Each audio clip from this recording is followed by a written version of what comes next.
This video will help you sleep and relax. But before we begin, I would like to know which city you're from and what time you're watching this. Now, subscribe to the channel, relax, and let's begin. I've lived in Helen, Georgia my entire life. 42 years in the same small mountain town, in the same weathered house my grandpa built with his own hands. Growing up in the foothills of the Appalachians, you develop a connection with the mountains that outsiders can't understand. These forests and peaks aren't just scenery. They're living, breathing entities with their own personalities and secrets. That's why I noticed something was wrong last summer. I work for the local Forest Service, maintaining trails and monitoring wildlife. I know every inch of these woods. There's this remote area about 15 miles northeast of town that we call Blackwater Ridge. It's beautiful but brutal terrain, dense forest, steep inclines, and hidden ravines that can swallow you whole if you're not careful. Most tourists stick to the marked trails closer to town, and even experienced hikers rarely venture that deep. Last May, I was reviewing some old reports and noticed something weird. Over the past 3 years, there had been 7 missing persons cases in that specific area. Not all at once, spread out enough that nobody connected the dots. A hiker from Tennessee, a wildlife photographer from Florida, a college student on spring break, a local man who went hunting. All of them disappeared without a trace in roughly the same 5-square-mile section of Blackwater Ridge. I brought it up to my supervisor, but he brushed it off. Said people get lost in the mountains all the time. Said they probably wandered off trail, fell into a ravine, or got disoriented and died of exposure. It happens. But something didn't sit right with me. That particular area isn't any more dangerous than other remote sections, and 7 people in 3 years seemed high. So I started digging deeper. I mapped out the last known locations of each missing person based on ranger reports and search and rescue records. There was a pattern. All disappeared within a roughly circular area with about a 2-mile radius. At the center of that circle was a section so remote it wasn't even on most trail maps. I couldn't shake the feeling that something was happening out there, something that needed investigating. I'm not stupid or reckless. I wasn't about to go charging into the wilderness alone based on a hunch. So I reached out to 4 friends, all experienced outdoorsmen I've known for years. There's Mike, who I've hiked with since high school. Dave, who leads wilderness survival courses. Scott, an ex-military guy who knows his way around weapons. And Tim, who works search and rescue. When I laid out my concerns and the pattern I'd found, they were skeptical at first. But they trust me, and they know I wouldn't make something like this up.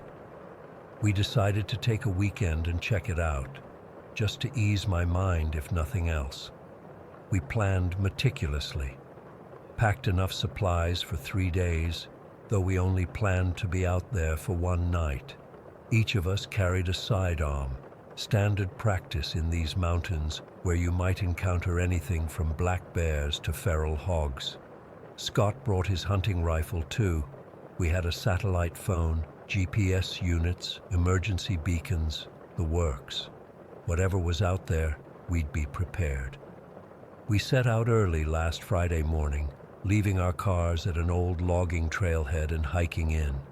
The weather was perfect, clear skies, around 70 degrees, with a light breeze that kept the bugs away. For the first few hours, it felt like any other hike, talking, joking, catching up on each other's lives while we made our way deeper into the wilderness. By mid-afternoon, we'd reached the outer edge of my circle. The terrain got rougher, the forest denser. The usual sounds of the woods, birds calling, squirrels rustling through the underbrush, seemed to fade away. I'm not saying it went silent. That's movie nonsense. But there was a subtle shift in the atmosphere. The air felt heavier somehow. You feel that? Mike asked, stopping to take a drink from his canteen. I nodded. Been feeling it for the last mile or so. Like we're being watched, Dave added, scanning the tree line. We pushed on, moving slower now, more alert. Around 5 in the afternoon, we came across something that made my skin crawl.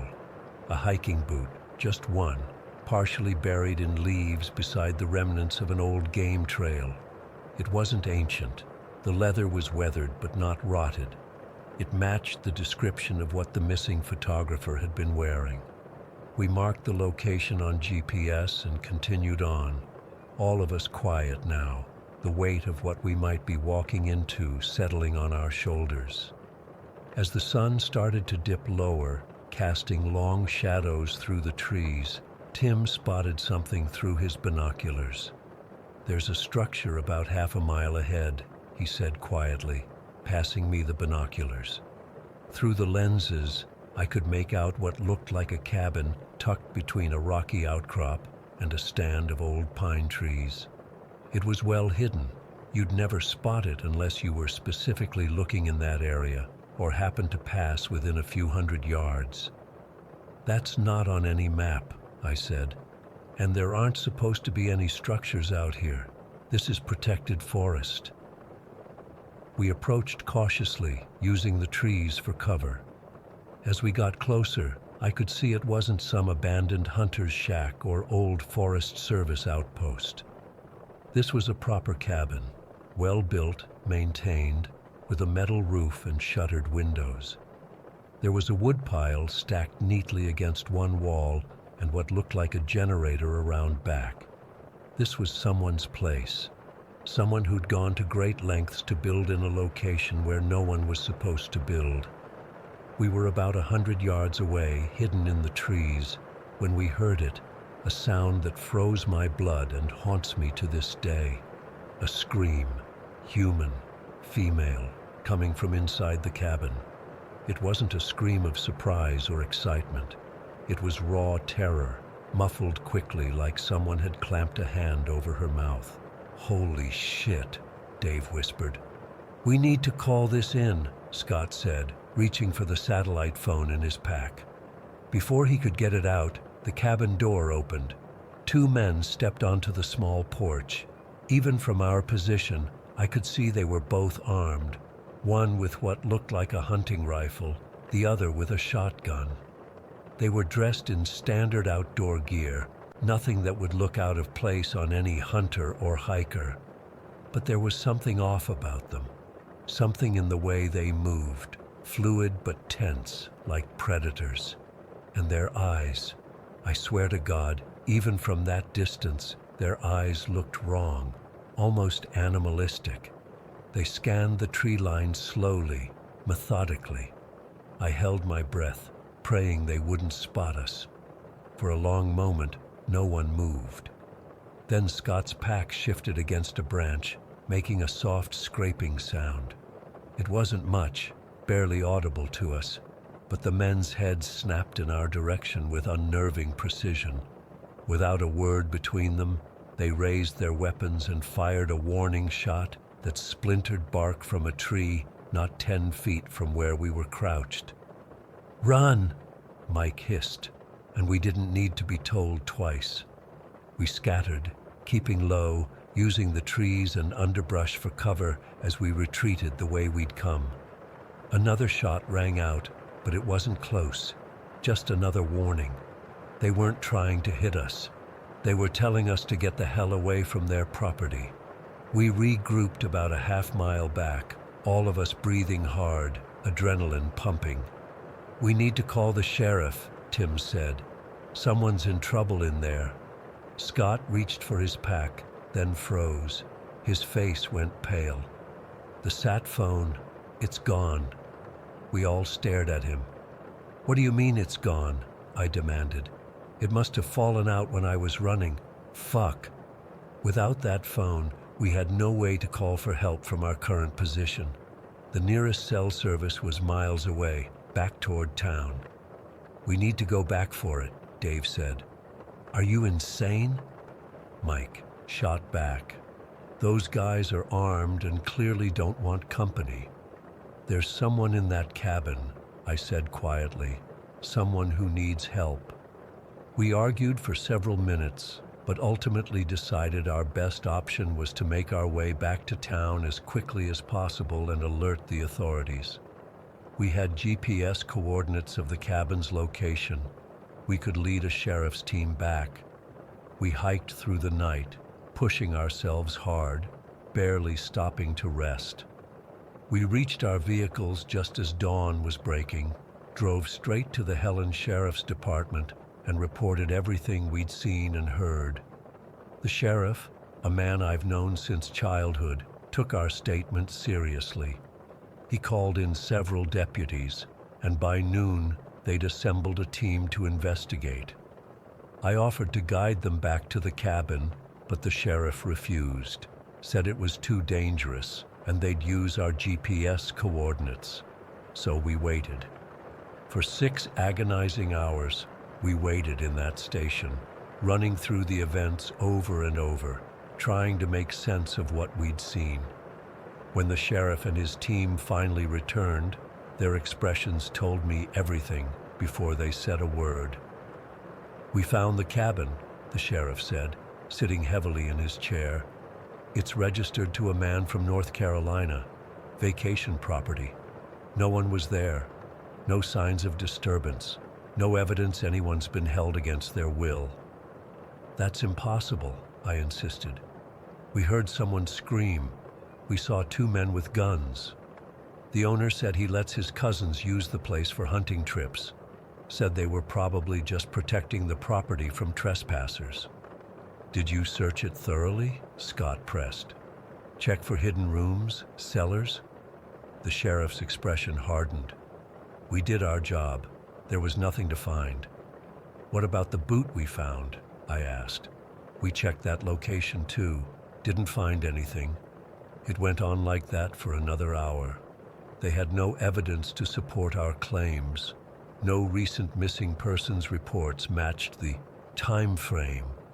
The cabin owner had proper permits for the structure, obtained through some grandfather clause about existing structures before the land protection went into effect. And without Scott's satellite phone, we had no recording of the scream we'd heard. They sent us home, told us to stay away from that area, implied we might have been confused or seeing things that weren't there. That was 2 weeks ago. I haven't slept properly since. Every time I close my eyes, I hear that scream. I see those men with their wrong animal eyes. I know what I saw. I know what I heard. Someone is out there in those mountains, trapped in that cabin. And whoever has her knows they've been spotted, but aren't worried, because they've clearly dealt with unwanted attention before. They're still out there, operating with complete impunity in a place where screams don't carry and bodies are never found. I've started mapping more missing persons cases across a wider area, going back further in time. The pattern is bigger than I initially thought, much bigger, and nobody seems to care. I don't know what to do next, but I can't just forget what happened. I can't abandon whoever was in that cabin. I just need to figure out how to prove what we all experienced was real before someone else disappears into those mountains forever. Story 2. I've never been able to talk about what happened to us on Mount Ashford back in autumn 2015. I've tried writing this out at least a dozen times, but I always end up deleting everything. Tonight, though, I need to get this off my chest. Maybe someone here has experienced something similar and can make sense of it, because I sure as hell can't. It was early October when my friends and I decided to do a weekend hike. There were 5 of us: me, Jake, Melissa, Chris, and Taylor. We'd been friends since college and tried to do these hiking trips twice a year. This time, Jake suggested Mount Ashford in the Cascade Range. None of us had ever been there, and honestly, I'd barely even heard of it. It wasn't one of those popular tourist spots, which was perfect because we wanted somewhere quiet. We drove up early on a Saturday morning. The weather forecast was great. Clear skies, mild temperatures, perfect hiking conditions. We reached the trailhead around 11 in the morning, and everything seemed normal. The sun was bright, birds were chirping, and we were all in good spirits, joking around as we shouldered our packs and started the hike. The first few hours were exactly what we expected. The trail was well maintained at the lower elevations, and we stopped every now and then to take pictures of the scenery. Melissa had brought a new camera she wanted to try out, and Taylor had packed his special trail mix that was basically just M&Ms with a few nuts thrown in so he could pretend it was healthy. I remember checking my watch around 2 o'clock and thinking we were making good time. That's when things started to change. The trail began to narrow and grow steeper. The trees seemed to close in around us, becoming denser and older looking. I noticed how the bird song that had accompanied us earlier had faded away, leaving this weird pocket of silence that none of us mentioned, but I'm sure we all felt. Chris was ahead of me on the trail when he suddenly stopped. "Guys, check this out," he called back. We gathered around to see what he'd found, an old wooden sign, the paint nearly worn away, but you could still make out the words, "Danger, area closed." "Wonder why it's closed," Taylor said, poking at the sign with his boot. "Probably an old trail maintenance thing," Jake suggested. "Look how weathered this sign is. Must have been here for years." We debated turning back for maybe 30 seconds before curiosity won out. None of us wanted to be the one to suggest heading back down after we'd already hiked for hours. So we pushed on, joking about how we were now rebel hikers, but there was an undercurrent of unease I couldn't shake. Around 3:30, we reached this amazing clearing that opened up to reveal the surrounding mountains. We stopped for a late lunch, and that's when I noticed how quiet everyone had gotten. Normally we'd be chatting non-stop, but instead we were all just looking around. The view was breathtaking, sure, but there was something else. I felt like we were being watched, like the mountain itself had eyes on us. "Does anyone else feel weird?" Melissa finally asked, breaking the silence. "Like what?" Jake replied, though I could tell by his face he knew exactly what she meant. "I don't know, just off." She glanced around nervously. "Like we're not supposed to be here." "It's just because of that sign," Chris said, but he didn't sound convinced. We finished eating quickly and continued hiking. The trail was getting more treacherous, loose rocks, steep inclines, sections where we had to use our hands to climb. We were all experienced hikers, but this was pushing our limits. I remember thinking that this trail didn't seem like it was meant for casual hikers. That's when it happened. We were navigating a particularly rocky section when I noticed something glinting in the dirt near the edge of the trail. I stooped down to look closer and saw it was some kind of pendant, small, rusted, shaped like a crescent moon. Without thinking, I picked it up. The moment my fingers closed around it, I felt this. I don't know how to describe it exactly. Like a warning buzzing at the back of my skull. My first instinct was to drop it, to leave it where I found it, but for some reason, I slipped it into my pocket instead.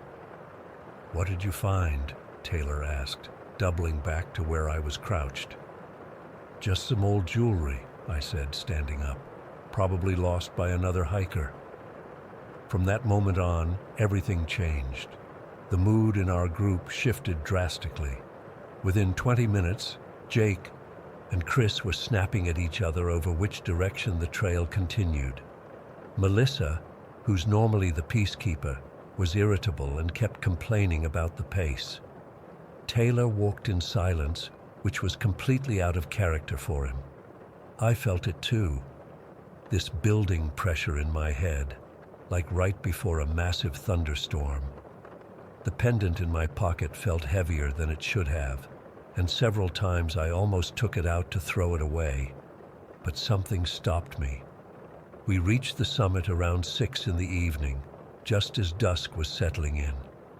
We'd planned to camp at the top, and despite the weird tension between us, we started setting up our tents. That's when the fog rolled in, not gradually like normal weather patterns, but almost all at once, like someone had flipped a switch. Within minutes, visibility dropped to maybe 15 feet. "This isn't normal," Melissa whispered to me as we secured our tent. We checked the forecast. There wasn't supposed to be any fog. I nodded, not trusting myself to speak. The weight of the pendant was practically burning against my leg through my pocket. We made a small fire and huddled around it, eating our dinner in near silence. The fog swirled around us, sometimes thinning enough that we could see a bit further, then thickening again until the people sitting across the fire looked like ghosts. We went to bed early, everyone claiming exhaustion, but I think we all just wanted to escape the suffocating atmosphere. I couldn't sleep. I lay in my sleeping bag next to Taylor, listening to his breathing and staring at the tent ceiling. My watch read just after midnight when I first heard it, a faint, melodic humming coming from somewhere in the fog outside. At first, I thought I was imagining things, but then it got louder. I slipped out of the tent, careful not to wake Taylor. The campsite was eerily still. The fog had thickened even more, and I could barely make out the other tents. The humming seemed to be coming from somewhere beyond our camp, deeper into the summit plateau. I should have woken the others. I should have stayed put. But there was something about that sound. It wasn't threatening. It was calling, like it was meant specifically for me. I took a flashlight and started walking toward it, my feet moving almost of their own accord. The fog parted occasionally, giving me glimpses of my surroundings. I must have walked for about 10 minutes when the humming suddenly stopped. I froze, shining my flashlight around frantically, when the beam landed on something that made my blood run cold. It was an altar. There's no other word for it. An old, crumbling stone structure about waist-high, covered in thick moss and lichen. Around it were markings carved into the ground, symbols I'd never seen before, curving and twisting in patterns that seemed to move if I looked at them too long. They were glowing faintly, pulsing with a dull blue light that seemed to come from within the stone itself. My hand went to my pocket, where the pendant sat. It was hot to the touch now, even through the fabric of my jeans. Without thinking, I pulled it out and held it up. In the beam of my flashlight, it didn't look rusted anymore. It gleamed silver, the crescent moon shape clearly defined. That's when the whispering started. At first, it was so quiet I thought it was just the wind. But there was no wind. The fog hung motionless around me. The whispers grew louder, dozens of voices speaking in a language I couldn't understand, but somehow the meaning penetrated my mind. They were calling for something to be returned. The pendant grew hotter in my hand, almost burning now. The whispers rose to a crescendo, turning into anguished screams that seemed to come from all around me. The markings on the ground pulsed faster, their light growing brighter. Through the fog, I could make out shapes moving, tall, slender figures just beyond the veil of mist, circling me. I dropped the pendant and ran. I didn't care which direction, I just needed to get away. By some miracle, I stumbled back into our camp. I burst into Jake and Chris's tent first, then Melissa's, then grabbed Taylor. I was babbling, not making sense, but they must have seen the terror on my face because they didn't question me. We packed up our stuff in record time, leaving half of it behind in our panic. We started down the mountain in the dark, using our flashlights and following the trail markers. The fog seemed to follow us, swirling around our ankles, sometimes thickening so much we had to stop and wait for it to thin again. Nobody spoke. We just kept moving, driven by a primal need to get off that mountain. The weird thing is, the further down we went, the lighter I felt. The tension that had gripped us all started to fade. By the time we reached the halfway point, we were actually talking again, though none of us mentioned what had happened at the summit. It was like we'd made an unspoken agreement to process it individually first. We reached the trailhead as dawn was breaking. We were exhausted, physically and mentally drained, but there was this overwhelming sense of relief. We piled into Jake's SUV and drove away, and I kept looking back at Mount Ashford through the rear window, watching as the morning sun illuminated its peak above the tree line. It wasn't until we were about an hour away that I realized the pendant was still in my hand. I'd been clutching it the entire time. In the daylight, it looked ordinary again, just a rusted piece of metal in the shape of a crescent moon. But I knew what I'd seen, what I'd felt. In the weeks that followed, I couldn't bring myself to look at the pendant again. I wrapped it in cloth and buried it in my desk drawer. I tried to research Mount Ashford, looking for any history of strange occurrences or ancient sites, but found almost nothing. It's like the mountain keeps its secrets well. The five of us have never discussed what happened that night. We've gone on other hiking trips since then, but never back to the Cascades. Sometimes I catch one of them looking at me like they want to talk about it, but then the moment passes. I still have nightmares about the altar and those figures in the fog. Sometimes I wake up in the middle of the night and swear I can hear that humming again, calling me back. And sometimes, when I open my desk drawer, I find the pendant has somehow unwrapped itself from the cloth, lying there exposed, as if waiting for me to pick it up again and return it to where it belongs. I won't go back to Mount Ashford, but sometimes I wonder if Mount Ashford is trying to come to me. Story 3. I've been hiking the woods behind my town for nearly 6 years now. I prefer going at night. It's cooler, quieter, and there's something about being alone with just my thoughts and the sounds of the forest that I can't get enough of. I'm not some hardcore survivalist or anything, just a guy who works too many hours at a desk job and needs to disconnect. These woods aren't part of any park or preserve, just undeveloped land that most locals seem to have forgotten about. Perfect for me. I always take the same routes. There's a network of old trails back there, probably from hunters or teenagers looking for party spots years ago. I know every turn, every fallen log, every weird-shaped rock along my usual path. That's why what happened to me 3 weeks ago has messed me up so badly. I can't stop thinking about it, can't explain it, and honestly don't know if I'll ever go night hiking again. It was the first week of October. The night was perfect. Around 50 degrees with this light breeze that kept the mosquitoes away. I started my hike around 1:30 in the morning after finishing a late shift. I had my usual gear, good boots, water bottle, small backpack with emergency supplies, and my trusty headlamp. Nothing special. About an hour in, I reached the fork I always take.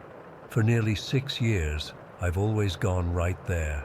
It leads up to this nice overlook where you can see the town lights through the trees.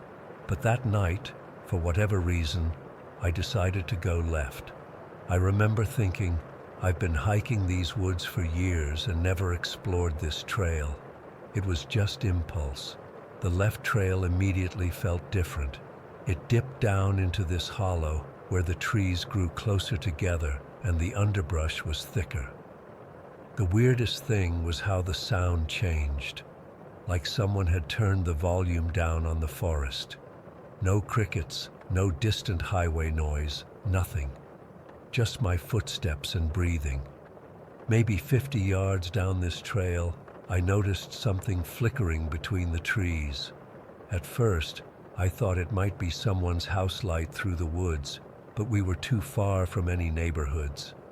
I clicked off my headlamp and moved closer, keeping behind trees. That's when I saw it was a fire, not some raging bonfire, but a small, controlled campfire. As my eyes adjusted, I realized I wasn't looking at just a random campfire. I was staring at an entire settlement, a shantytown built right there in the middle of these woods that nobody ever visits. I stood frozen, trying to process what I was seeing. There were maybe 15 to 20 makeshift shelters arranged in a rough circle around the fire. They weren't tents. They were structures built from whatever these people could find. One had walls made from flattened cardboard boxes with a blue tarp for a roof. Another was constructed from what looked like old wooden pallets and road signs. Someone had fashioned a shelter using a shopping cart on its side with blankets draped over it.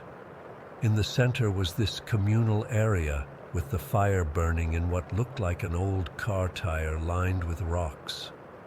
There was a table made from cinder blocks with a piece of plywood across them. On it sat some dented pots, paper plates, and plastic utensils. A shopping cart stood nearby, upright this time, filled with clothes and plastic bags. But what freaked me out most was that nobody was there, not a single person. Yet everything about the camp screamed that people had just been there minutes before I arrived. A sleeping bag was half rolled out inside one of the shelters. A small battery-powered radio sat on a stump with its antenna up. An open backpack revealed toiletries, a toothbrush, a small mirror, a comb. Playing cards were spread out on a piece of cardboard like someone had been in the middle of solitaire. A pot next to the fire still had steam rising from whatever was inside. I moved closer, feeling like an intruder.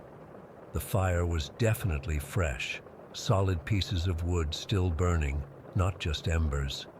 Whoever had been here had left very recently. I looked at my watch. It was just past 2:30 in the morning. Who leaves a camp this late? And why would they leave everything behind?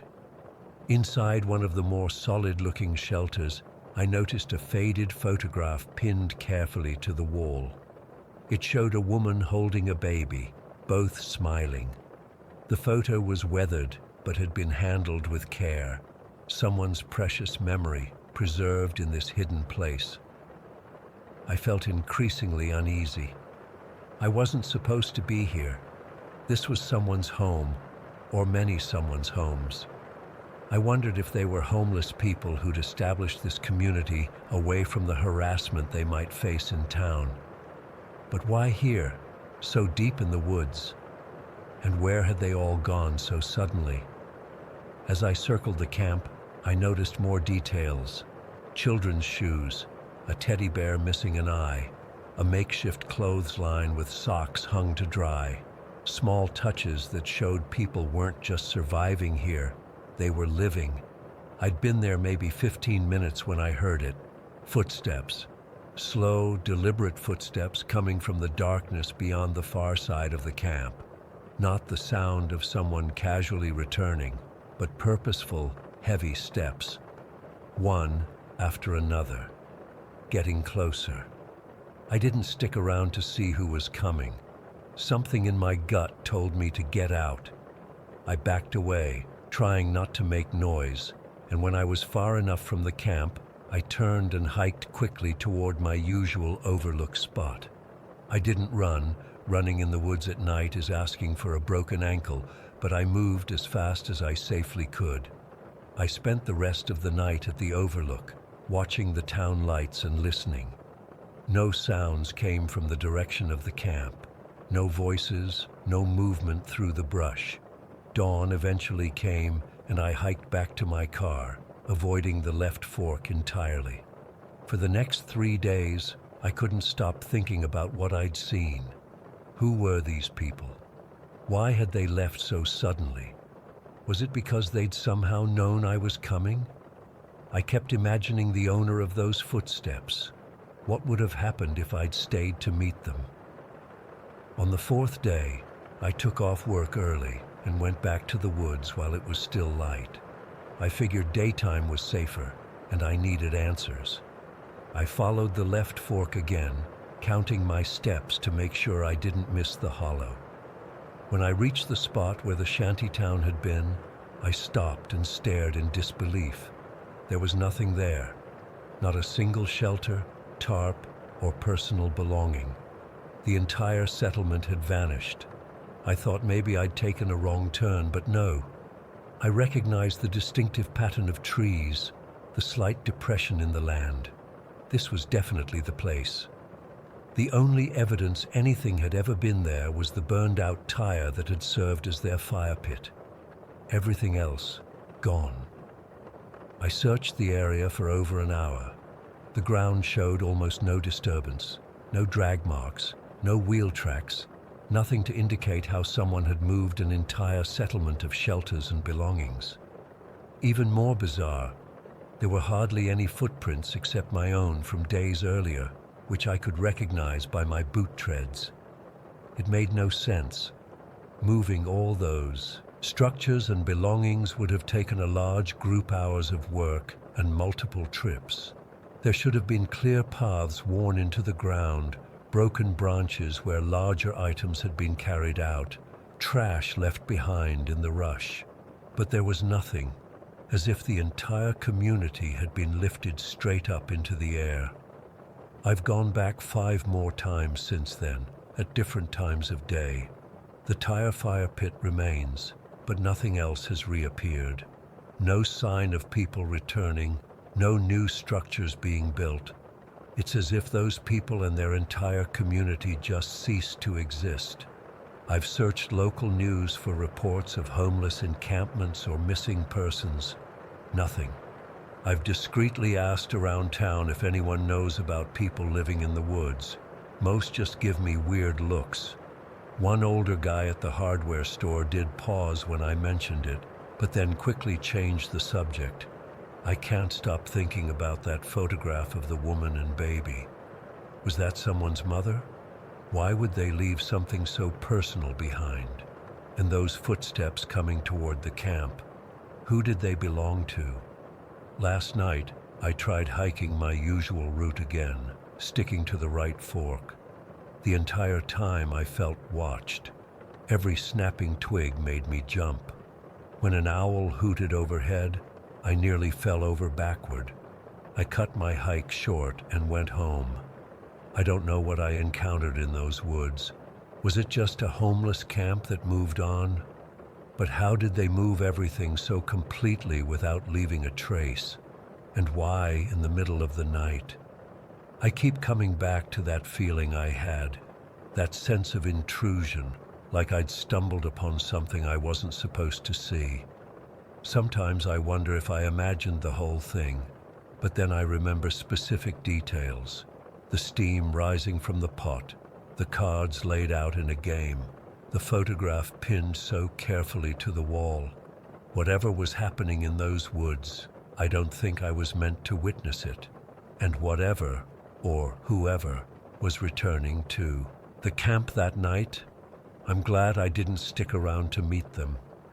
I still hike, but never at night anymore, and never, ever down that left fork. Story 4. I've been driving big rigs for 16 years now. You learn a lot of things on the road: how to stay awake when your eyes want to close, which truck stops have decent showers, and how to spot trouble before it finds you. But nothing prepared me for what happened last month on that stretch of I-10 through West Texas. I'm Graham Wheeler, 49 years old, and until recently, I thought I'd seen it all. I was hauling construction materials from Dallas to El Paso, a route I've done maybe 50 times before. It should have been routine. Just me, my rig, and miles of nothing but desert and sky. It started about an hour past Midland. Just this feeling, that prickle on the back of your neck when something's not right. I checked my mirrors like I always do, and that's when I first noticed it. A black Suburban keeping pace behind me.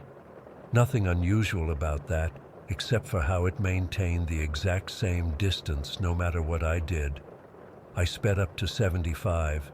It stayed the same distance back. I slowed to 60. Still there, same distance. Now, in my line of work, you develop instincts, and mine were screaming that this wasn't normal. So I did what any trucker would do. I got on the CB. Breaker 19, this is Wheelsman. Anybody see a black Suburban about a mile back from my 20? Over. Took a few seconds, but then I got a response from a driver about 5 miles ahead of me. Yeah, Wheelsman. Passed that same vehicle about 20 minutes ago. Been following a bunch of trucks, then backing off. Looks government, but no markings. Over. That's when my stomach really knotted up. This wasn't random. They were targeting trucks, and now they were on me. I decided to test my theory. There was a state highway coming up, 284, I think. That would add about 40 minutes to my route, but would get me off the interstate. If they followed, I'd know for sure this wasn't coincidence. Sure enough, when I took that exit, the Suburban followed. At this point, my hands were sweating on the wheel. This stretch of highway had almost no traffic, especially at 4 in the afternoon. Just me and them. I radioed in again, but got no response this time. Too far from the interstate, I guess. About 20 miles down this road, I spotted a rest area, just a pull-off with a couple picnic tables and a sad-looking bathroom building. I signaled and pulled in, figuring I'd force their hand. Either they'd have to stop too and reveal themselves, or drive past and show me their plates. They chose option 3. They slowed down as they passed, but not enough for me to see inside those tinted windows, then sped away. I sat there for maybe 15 minutes, trying to calm my nerves and figure out what to do. That's when I remembered my pre-trip inspection checklist. If someone was that interested in my truck, maybe I should take a closer look myself. I grabbed my flashlight even though it was still daylight and started checking my rig from front to back. Tires looked good, no signs of tampering with the brakes or fuel lines. When I got to the trailer, I crawled underneath to check the support struts, and that's when I saw it. A small black box, about the size of a deck of cards, magnetized to the metal frame. It had a tiny green light blinking on it. A tracking device. Someone had put a damn tracking device on my truck. My first instinct was to rip it off and smash it, but then I had a thought that made my blood run cold. What if they knew exactly where I was right now? What if removing it would alert them that I'd found it? I decided to leave it in place. Information is power, right? Now I knew something they didn't know I knew. I got back in the cab, my mind racing. Why me? Why my cargo? I was hauling construction, materials, valuable, sure, but nothing worth this kind of effort. Unless, maybe they thought I was carrying something else? A mistake? Or maybe my truck was just convenient? I decided to get back on the road, but first I got on my personal cell and called my dispatcher, Tony. Hey Tony, it's Graham.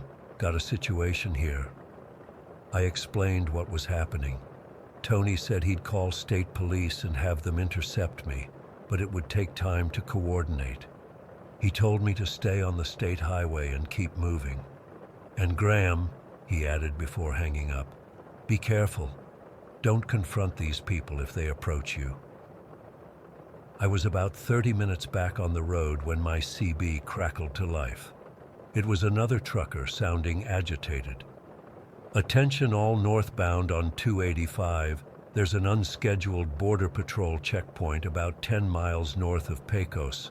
They're searching all commercial vehicles, opening cargo, taking at least 45 minutes per truck." That was directly in my path. Another voice came on the CB. "Can confirm. They're being real thorough, saying it's a special operation.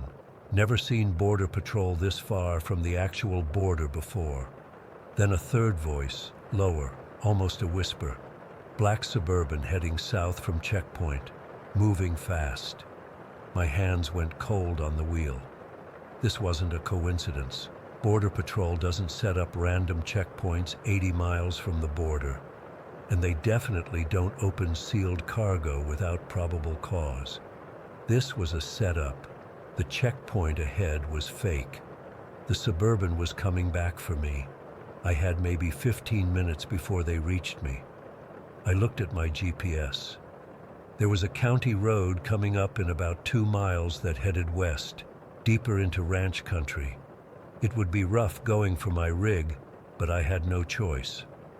When I reached the turnoff, I made the decision and took it, the truck bouncing hard as we hit the unpaved road. Dust billowed behind me, but I kept my speed as high as I dared. The road twisted through scrubby hills, and I knew the dust cloud would make me easy to spot. Sure enough, about 10 minutes later, I spotted the Suburban in my side mirror, turning onto the same road. They were gaining on me fast. I was trapped. I couldn't outrun them, and there was nowhere to hide a 70-foot tractor trailer in this empty landscape. But then I saw it, a ranch entrance up ahead, with a cattle guard and a gate hanging open. Without thinking twice, I turned in and rumbled up the dirt driveway toward a cluster of buildings about a quarter mile in. As I pulled up to what looked like the main house, an older man with a weathered face stepped out onto the porch. He had a shotgun in his hands, held casually but ready. I stopped the truck and jumped out with my hands visible. "Sir, I need help. Someone's following me. I think they're trying to hijack my truck." He looked past me to the road, where the dust from my passage was still settling, then back at me, measuring. "You a smuggler?" he asked bluntly. "No, sir. Commercial driver hauling construction materials to El Paso. Someone put a tracker on my rig. They're right behind me." He nodded once, seemingly satisfied with my explanation. "Get behind the house," he said. "I'll deal with our visitors." I didn't argue. I climbed back in and moved my rig around behind the main building, out of sight from the road. Then I got out and moved to where I could see what was happening, my heart pounding in my chest. The Suburban had stopped at the ranch entrance. For a long moment, nothing happened. Then it slowly backed up and drove away. The rancher watched until it was out of sight, then walked around to where I was standing. "They're gone for now," he said, "but they'll be back once they figure out you're still here." I explained everything: the Suburban, the tracking device, the fake checkpoint. He listened without interrupting, then nodded. "Cartel tactics," he said. "They've been hitting commercial trucks more often lately. Probably thought you were carrying something worth stealing." He let me use his landline to call both my dispatcher and the real police. While we waited, he helped me find and remove the tracking device, which we put in a metal feed bucket to block any signal. The state police arrived about an hour later. They took my statement and the tracking device as evidence. They also confirmed what the rancher had suspected. There was no official Border Patrol checkpoint where the CB chatter had indicated. It had been an elaborate setup to steal cargo. I spent the night at the ranch, too shaken to continue driving. The rancher, Bill was his name, refused any payment, just asked me to pay it forward someday. The next morning, I had a police escort to El Paso, where I delivered my cargo without further incident. But the feeling of being watched, of being hunted, that didn't go away. 3 days later, I got the full story from a detective who called me. Turned out I wasn't the target at all. They'd been after a truck carrying high-end electronics that was supposed to be on the same route. The tracker had been placed on my rig by mistake. They'd arrested 2 of the gang members at their fake checkpoint, caught in the act of stopping another truck. The guys in the Suburban got away, but the police had good leads. It's been 6 months now. I still drive, but I took a transfer to regional routes that let me come home every night. I check under my truck before every trip.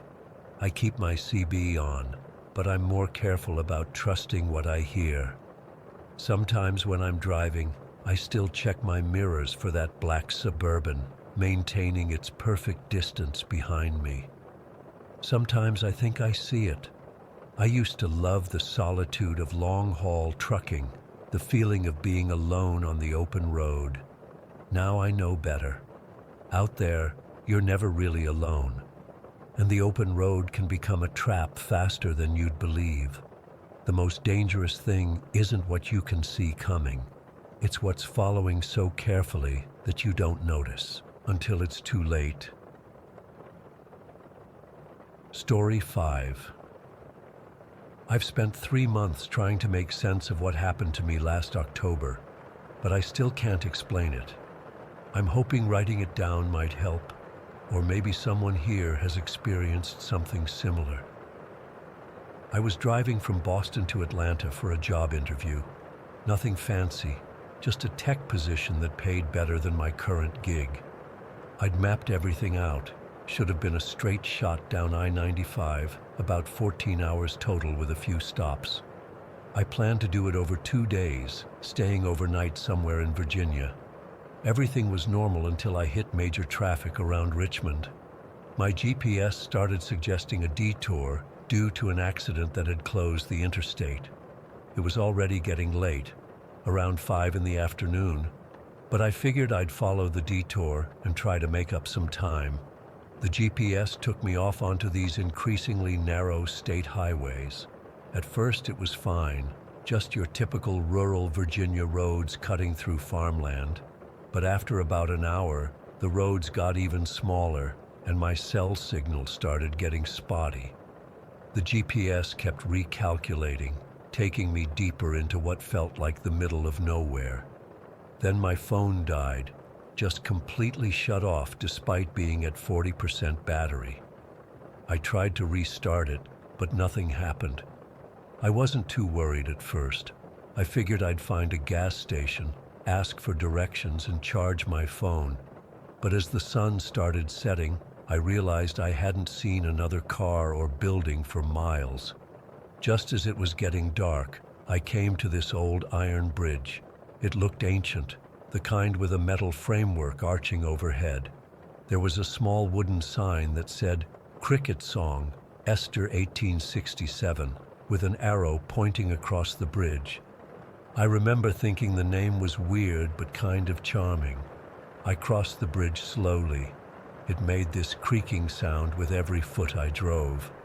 And suddenly, there were buildings ahead. It was like crossing into a completely different world. The town looked old, not run-down old, but like deliberately old-fashioned. Victorian houses with those ornate porches, gas street lamps actually lit with flames, wooden sidewalks. I thought maybe it was one of those historical recreation towns, like colonial Williamsburg or something. What really threw me was seeing people walking around in full period clothing. Women in these elaborate dresses with bustles, men in waistcoats and those tall hats. I figured it must be some kind of festival or historical reenactment weekend. The strange part was how none of them seemed to notice my car. They'd walk right in front of me without looking, forcing me to brake suddenly. They weren't ignoring me. It was like they literally couldn't see my Toyota. I needed gas and directions, so I pulled over when I spotted what looked like a modern gas station at the edge of town. It was the only contemporary building I'd seen, a small convenience store with 2 pumps out front. The contrast with everything else was jarring. Inside, there was just one person, a woman maybe in her 30s with short black hair, wearing normal clothes, jeans and a flannel shirt. She looked up when I walked in, and her expression changed immediately. Not surprised exactly, more like worried. "You shouldn't be here," she said before I could even ask for help. "Not tonight." I explained about the detour and my dead phone and asked if I could use her phone to check directions.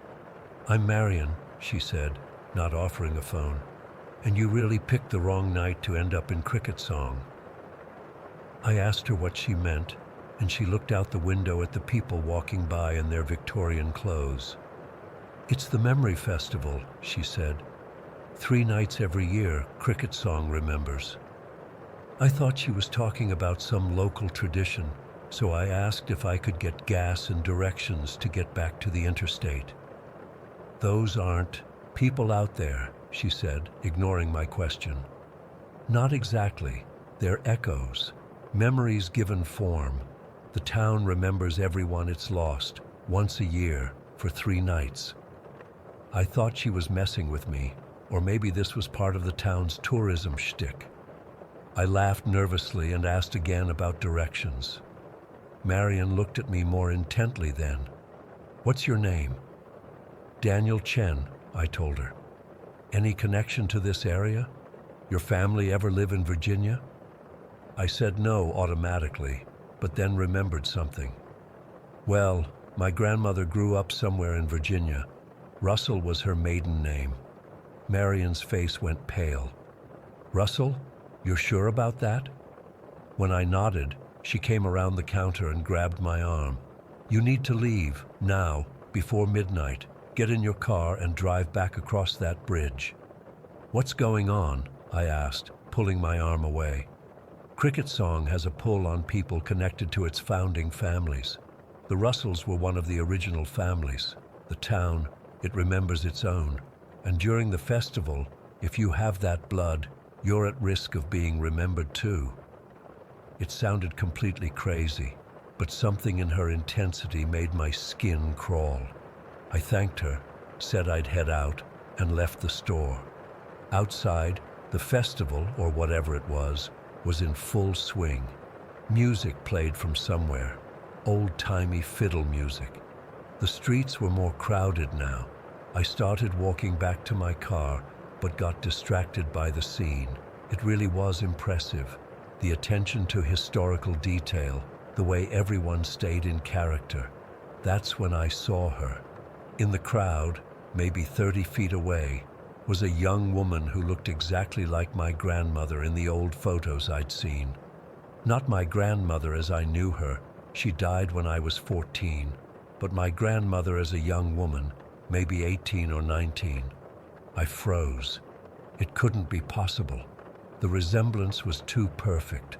The same heart-shaped face, the same way of tilting her head slightly when she smiled. She was wearing a blue dress with small white flowers on it. Without thinking, I followed her. She moved through the crowd, occasionally stopping to talk to people, laughing. I kept expecting her to break character, to pull out a phone or show some sign this was all an act, but she never did. She turned down a side street and approached one of the Victorian houses. I was maybe 20 feet behind her when she stopped at the gate, turned around, and looked directly at me. Her eyes widened in recognition. "Daniel?" she said. My heart nearly stopped. There's no way she could have known my name. "You've come back," she said, smiling but with tears in her eyes. "We've been waiting so long." I couldn't speak. It was my grandmother's voice. The slight southern accent she never quite lost even after decades in Boston. "Eleanor?" I finally managed to say, my grandmother's name. She nodded and opened the gate. "You should come inside quickly. It's not safe out here for you." I know how this sounds. I know I should have run the other direction. But it was my grandmother, or someone who looked and sounded exactly like her when she was young. I followed her into the house. Inside was like stepping into a museum. Oil lamps, no electricity, furniture that belonged in a historical society. Eleanor, or whoever she was, led me to a sitting room and closed the curtains. "I don't have much time to explain," she said. "Cricket song has a hold on its families. When we leave, we can never speak of this place. It's like the town removes itself from our memories, from maps, from history. But pieces of us stay here, used to rebuild the town each year during the festival." "This isn't possible," I said. "You can't be my grandmother." "I'm not exactly," she said. "I'm the piece of her that remained when she left, the memory. But I have her knowledge, her feelings." She looked at me with such familial affection it was uncanny. "She loved you very much, Daniel. She wanted to tell you about this place, to warn you. But she couldn't. The town wouldn't let her." I asked what she meant about the town remembering people, and she explained that Cricket Song was dying. The original families had mostly left over the generations, and the town needed new memories to sustain itself. "It's hungry," she said. "It uses us to lure others back, people with connections to the town, like you." Just then, we heard a sound from outside, a low moaning that made the hairs on my neck stand up. Eleanor looked terrified. "They know you're here, the shadows. They collect for the town." I went to the window and peeked out. What I saw still haunts me. Moving down the street were these forms. Not quite people, more like silhouettes made of darkness, flowing rather than walking. Where their faces should have been were just blank, rippling darkness. "What are they?" I whispered. "The town's collectors. They gather memories, experiences, emotions. They'll take everything that makes you you." I backed away from the window. "I need to leave." Eleanor nodded. "There's still time. You can cross the bridge before midnight. The town's hold is weakest then, between one day of the festival and the next." She went to a desk and took out a leather-bound journal. "Your grandfather left this for you. He knew someday one of their descendants might find their way back." I took the journal, confused. My grandfather? He was never here. He came looking for Eleanor after she left. He nearly didn't escape either. She pressed the journal into my hands. "Everything is in here. The history of Cricket Song, what it really is, how the Russell family has been trying for generations to break its hold." The moaning outside grew louder. Eleanor looked at the clock on the mantel. It was 11:30. "We need to go now. I can help you get to the bridge, but I can't cross it. I'm not real enough anymore." We slipped out the back of the house. The streets were less crowded now, but I could see the shadow figures moving between buildings, searching. Eleanor led me through back alleys and gardens, avoiding the main streets. We were maybe 100 yards from the bridge when one of the shadows appeared directly in our path. Up close, it was more horrifying. A vaguely human shape made of swirling darkness, with occasional features forming and dissolving in its face. Eyes, mouth, nose, like it was trying on different appearances. Eleanor pushed me behind her. "Run for the bridge," she said. "Don't stop. Don't look back." "What about you?" I asked. "I'm already part of the town," she said. "I can distract it. This is what your grandmother would have wanted." Before I could argue, she walked straight toward the shadow figure. As she approached it, I saw her form begin to waver, becoming less solid, more like a projection or a hologram. "Now, Daniel!" she shouted. I ran. I ran faster than I've ever run in my life, straight for the bridge. Behind me, I heard a sound like glass shattering and Eleanor's voice crying out, but I didn't look back. The bridge seemed longer crossing it the second time. Each step felt like pushing through molasses. The moaning was all around me now, and I could feel something pulling at me, trying to make me turn around. The clock in the town square began to toll midnight as I reached the middle of the bridge. With each toll, the pull grew stronger. By the 9th toll, I was barely moving, dragging myself forward inch by inch. On the 12th toll, I collapsed onto the other side of the bridge. When I looked back, Cricket Song wasn't there anymore, not as a town anyway. In its place was this mass of light and shadow, pulsating like a living thing, and across its surface I could see faces forming and dissolving, thousands of them, all with expressions of longing or pain. I got back to my car somehow, drove until I found a motel off the interstate, and collapsed. In the morning, I convinced myself it had been some kind of hallucination, from exhaustion. But then I found the journal in my bag. It documented generations of the Russell family's encounters with Cricket Song.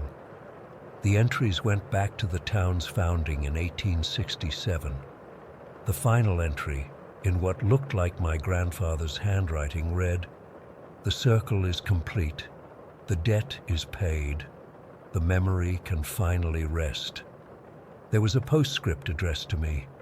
"Some roads aren't on any map. Some detours last generations. Safe travels, grandson." I've tried to find Cricket Song since then. I've searched maps, historical records, even drove back to where I thought it was. There's nothing there, just forests and farmland. No iron bridge, no Victorian town, no record of a place called Cricket Song ever existing in Virginia, but I still have the journal. And sometimes when I'm driving alone at night, I swear I can hear faint fiddle music coming through the radio static, no matter which station I tune to. Story 6. I never imagined I'd be the one to discover a monster hiding in our hospital. Even now, typing this out makes my hands shake. I've been a detective with Henderson County Police Department for 11 years, but nothing prepared me for what happened last winter. It began innocently enough in December of 2011. As the lead detective in our small Kentucky department, I handled everything from petty theft to domestic disputes. When Henderson County Hospital reported a series of locker room thefts, it landed on my desk like any other case. The first complaint came from a nurse named Jenna, who reported her favorite scarf missing. Then Sarah from radiology lost a tube of lipstick. By the third week, 6 nurses had filed reports about missing items. Nothing valuable enough to raise serious alarms, just personal things. A hairbrush, a framed photo, a coffee mug. Hospital administration assumed it was just carelessness, or perhaps a prank among staff. I might have thought the same until I interviewed Allison Myers, a night shift nurse in the ICU. She was visibly shaken when I met her in the hospital cafeteria. Dark circles under her eyes suggested she hadn't slept in days. "I found these in my mailbox yesterday," she whispered, sliding an envelope across the table. Inside were 3 Polaroid photographs. Each showed Allison asleep in her bed. The photos were taken from different angles, one from her bedroom doorway, one from beside her bed, and one directly above her pillow. The timestamp on the back of each photo was from 3 different nights the previous week. My stomach dropped. This wasn't petty theft anymore. "Have you noticed anything unusual at home? Any signs of a break-in?" I asked. She shook her head. "Nothing. My doors were locked, windows secured. I live alone. I would have known if someone had been there." But someone had been there. Someone had stood over her while she slept. I immediately expanded the investigation, interviewing more hospital staff and reviewing security footage. The hospital's head of security, Jim Lawson, seemed defensive about the whole thing. He insisted their security was top-notch. with keycard access to all restricted areas and cameras covering every entrance and corridor. "Nobody gets in or out without us knowing," he assured me. But someone was getting in, and they were watching. When reviewing the security footage, I noticed something odd. Every night, the cameras covering the East Wing corridor would go black for exactly 7 minutes between 2:15 and 2:22 a.m. When I pointed this out to Lawson, he dismissed it as a system reset. "The system backs up data at 2:15. Sometimes it causes a brief interruption in the feed," he explained. "But 7 minutes every night at the exact same time. That wasn't a glitch. That was deliberate." I decided to stake out the East Wing myself. I positioned Officer Lisa Harmon, one of our most observant patrol officers, in the corridor while I monitored the security feed from Lawson's office. At exactly 2:15, like clockwork, the cameras went dark. I radioed Lisa immediately. "Cameras down. See anything?" No response. "Lisa, do you copy?" Silence. I rushed to the East Wing, weapon drawn. I found Lisa unconscious on the floor, a small puncture wound visible on her neck. She was breathing but completely unresponsive. I called for backup and medical assistance, then noticed something I hadn't seen before. Room 312, supposedly vacant for renovations, had a thin strip of light visible beneath the door. When backup arrived, we breached room 312. What we found inside still haunts me. The room had been converted into a living space, with a small cot in the corner, a hot plate, and stacks of hospital food trays. But what turned my blood cold were the walls. Every inch was covered with photographs, hundreds of them.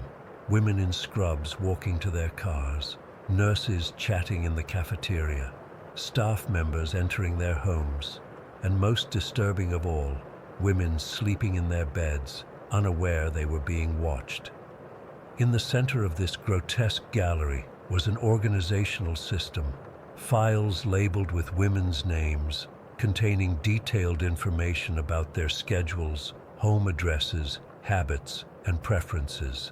Some files were thicker than others. Allison Myers was the thickest of all. Inside her file were dozens of photos taken inside her apartment. Close-ups of her toothbrush, her clothes in the hamper, her mail. Notes detailed what she ate for dinner, what shows she watched, what time she fell asleep. The level of surveillance was staggering. This person hadn't just been in her home once. They'd been there repeatedly, watching her for months. As we processed the scene, hospital administration confirmed that room 312 had supposedly been closed for renovations since August. The contractor assigned to the renovations was a man named Robert Fisher. According to records, Fisher had completed his work and been reassigned to another facility months ago, but clearly he had never left. We found his hiding places throughout the hospital: maintenance closets, storage rooms, even a crawl space above the ceiling tiles. He had created a network of observation posts, each with small peepholes drilled into walls or vents. He moved between these spaces using stolen key cards and knowledge of the camera system's blind spots. We finally caught Fisher the next night. He emerged from a staff bathroom at 2:10 a.m. wearing scrubs and a surgical mask. When officers confronted him, he didn't run or resist. He just smiled, as if he'd been expecting us. In interrogation, Fisher was unnervingly calm. He spoke about his nurses with a sense of ownership that made my skin crawl. He knew their routines, their habits, their fears. He could recite their home addresses, the names of their pets, their favorite foods. "I keep them safe," he insisted. "I watch over them while they sleep."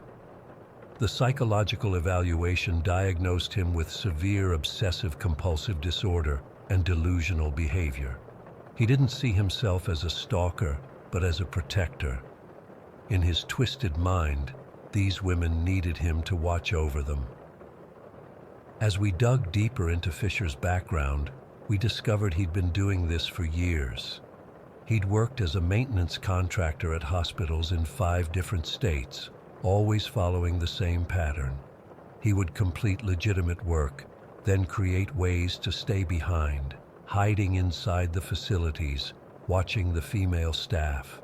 His collection included trophies from each victim: Jenna's scarf, Sarah's lipstick, strands of hair from brushes, small personal items that wouldn't immediately be missed. He kept detailed journals documenting his observations of each woman. The entries about Allison were the most disturbing. He had been inside her apartment at least 17 times while she slept. Sometimes he hid under her bed for hours, just listening to her breathe. He had touched her hair while she slept, stood over her bed watching her dreams play across her face. She never knew I was there, he told me with pride. I could stand beside her bed all night, and she never woke up. We later found a false bottom in his storage container, containing multiple IDs and documents suggesting he'd been using different names at each hospital. He'd perfected the art of becoming invisible, of blending in with the background noise of a busy hospital. The trial was quick. Fisher was sentenced to 28 years in prison for multiple counts of breaking and entering, stalking, assault, and identity theft. He expressed no remorse, maintaining until the end that the women needed someone to watch over them. For the victims, knowing someone had been in their most private spaces, watching them at their most vulnerable, was devastating. Many moved away. Some quit their jobs. Allison took a leave of absence and eventually relocated to another state. For me, this case fundamentally changed how I view security and vulnerability. How many spaces do we assume are safe that aren't? How many times might someone have stood in my home watching me sleep without my knowledge? The hospital installed new security systems. They implemented buddy systems for night staff and regular security sweeps of supposedly vacant areas. But the damage was done. The trust was broken. I still check under my bed every night. I installed motion sensors in my home. I wake at the slightest sound, because I know now how easy it is for someone to hide in plain sight, to watch without being seen. The most terrifying part wasn't what Fisher did.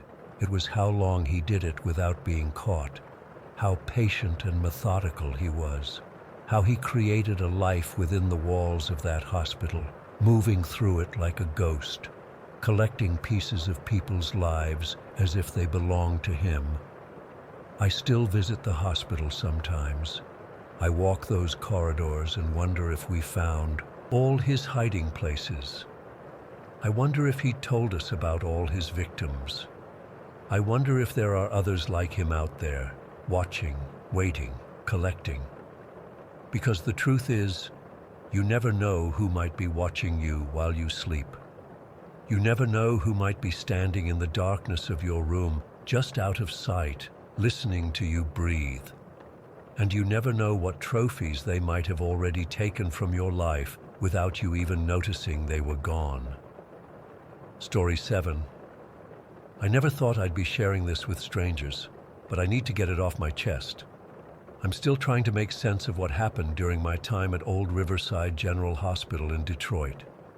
Back in 2019, I was between jobs and desperate for steady work when I found a listing for an overnight security position. The pay was decent, $18 an hour, which seemed high until I saw the location. Old Riverside had been closed down for over a decade, this massive 7-story concrete monstrosity standing empty since the hospital went bankrupt in 2008. The property management company just needed someone to keep vandals and squatters out while the building waited for either demolition or renovation. It seemed straightforward. Work the night shift from 10 p.m. to 6 a.m., patrol the building every couple hours, and make sure no one breaks in. Easy money, right? That's what I kept telling myself as I accepted the position. My first night, the day supervisor gave me a quick tour of the place.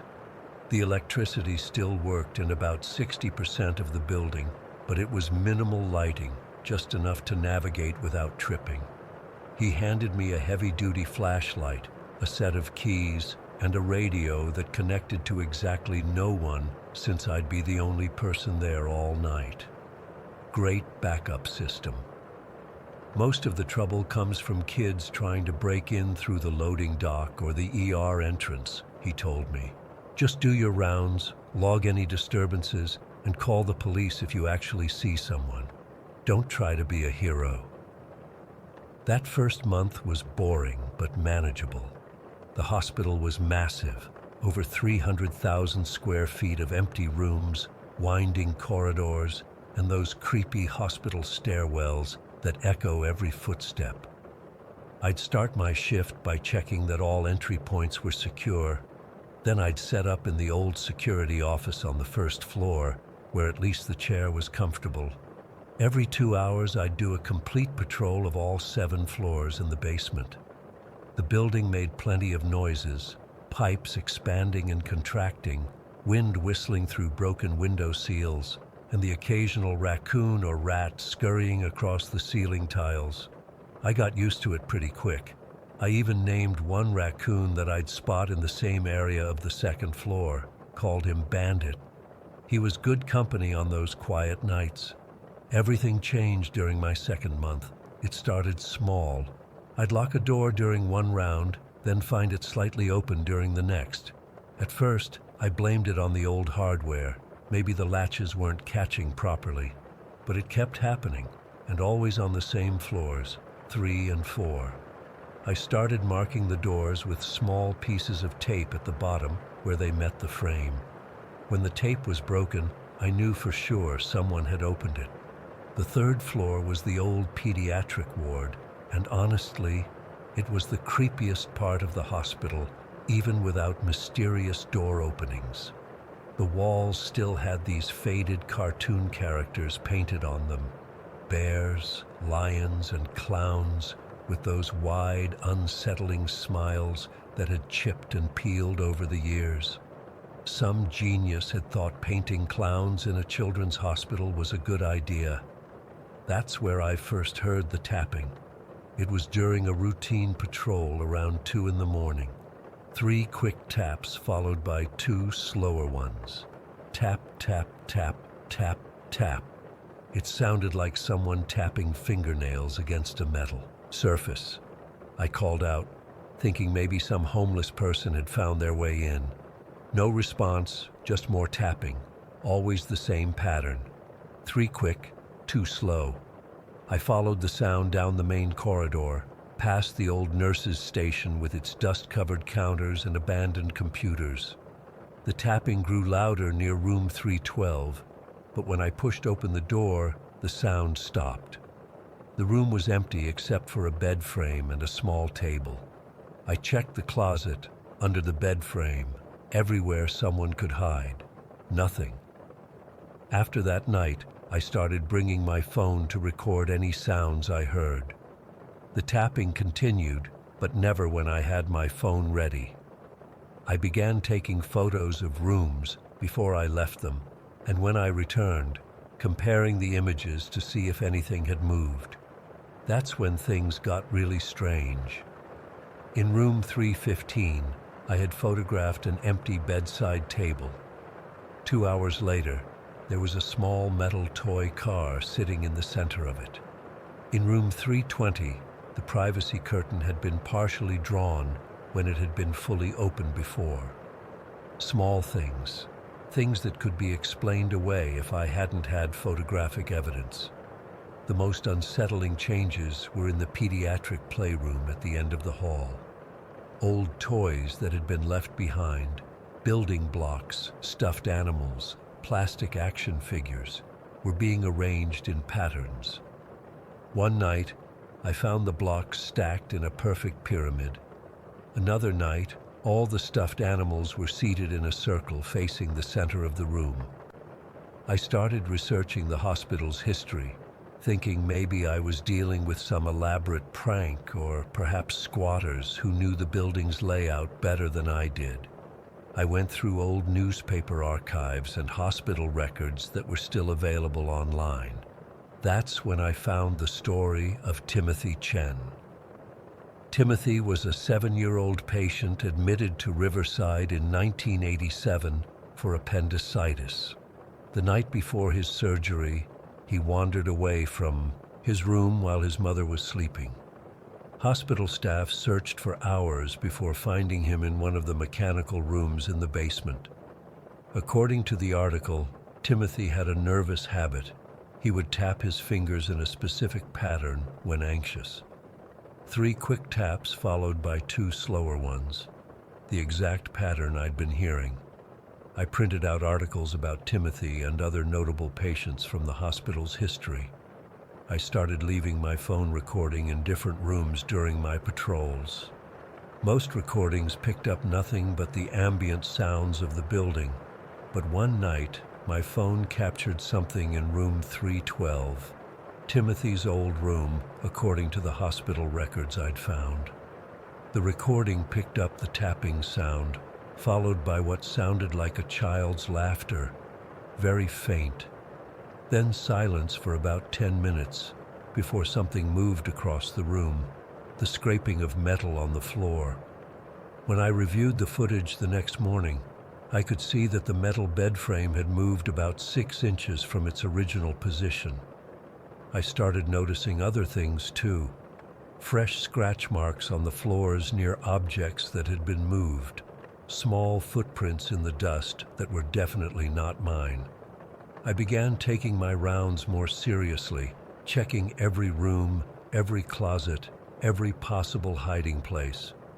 The breakthrough came almost by accident. During a patrol of the basement level, I noticed scratch marks on the floor leading to what looked like a maintenance closet.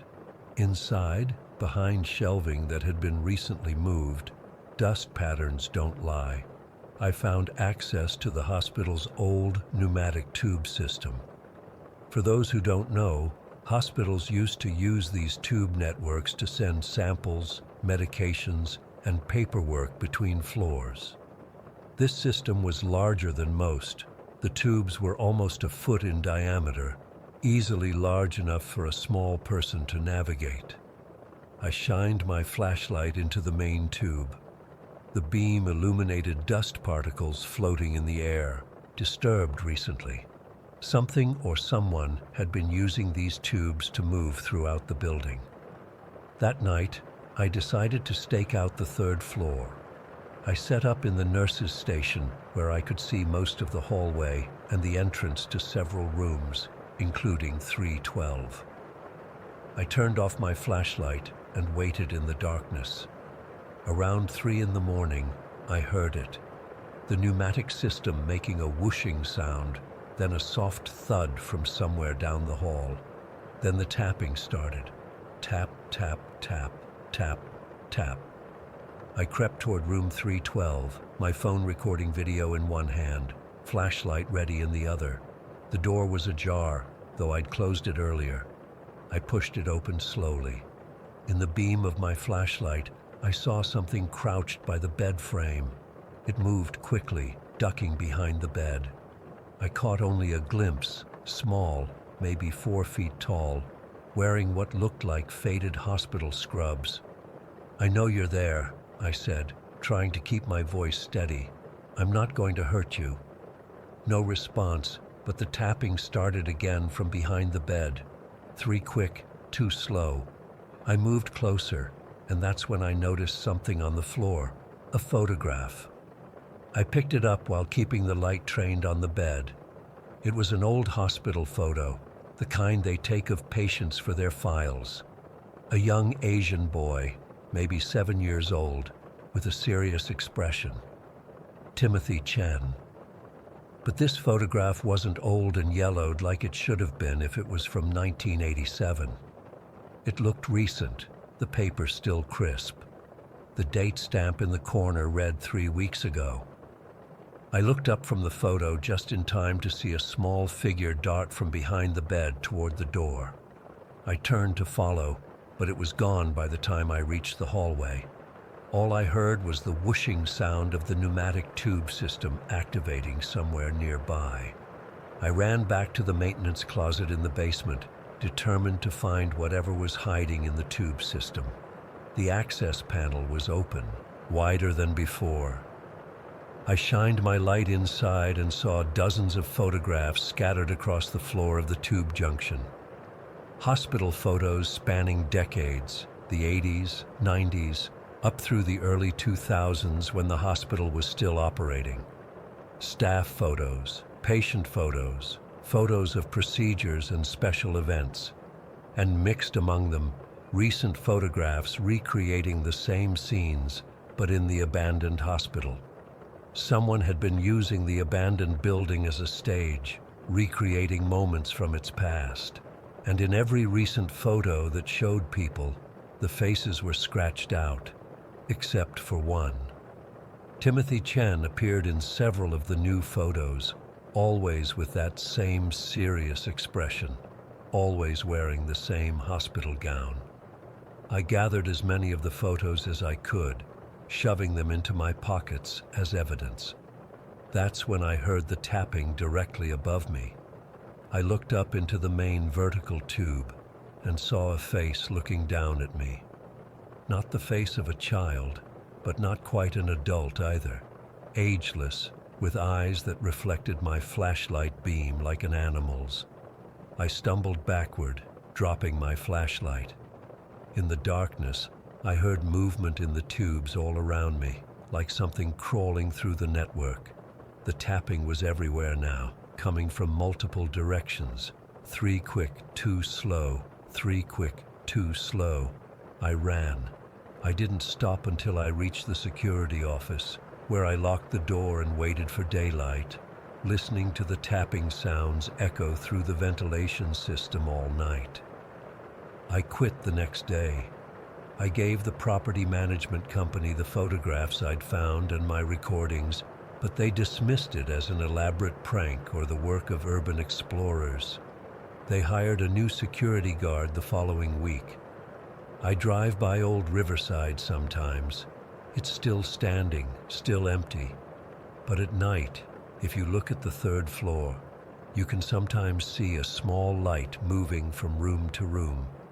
And if you listen carefully near the old ER entrance, you might hear it. Tap, tap, tap, tap, tap.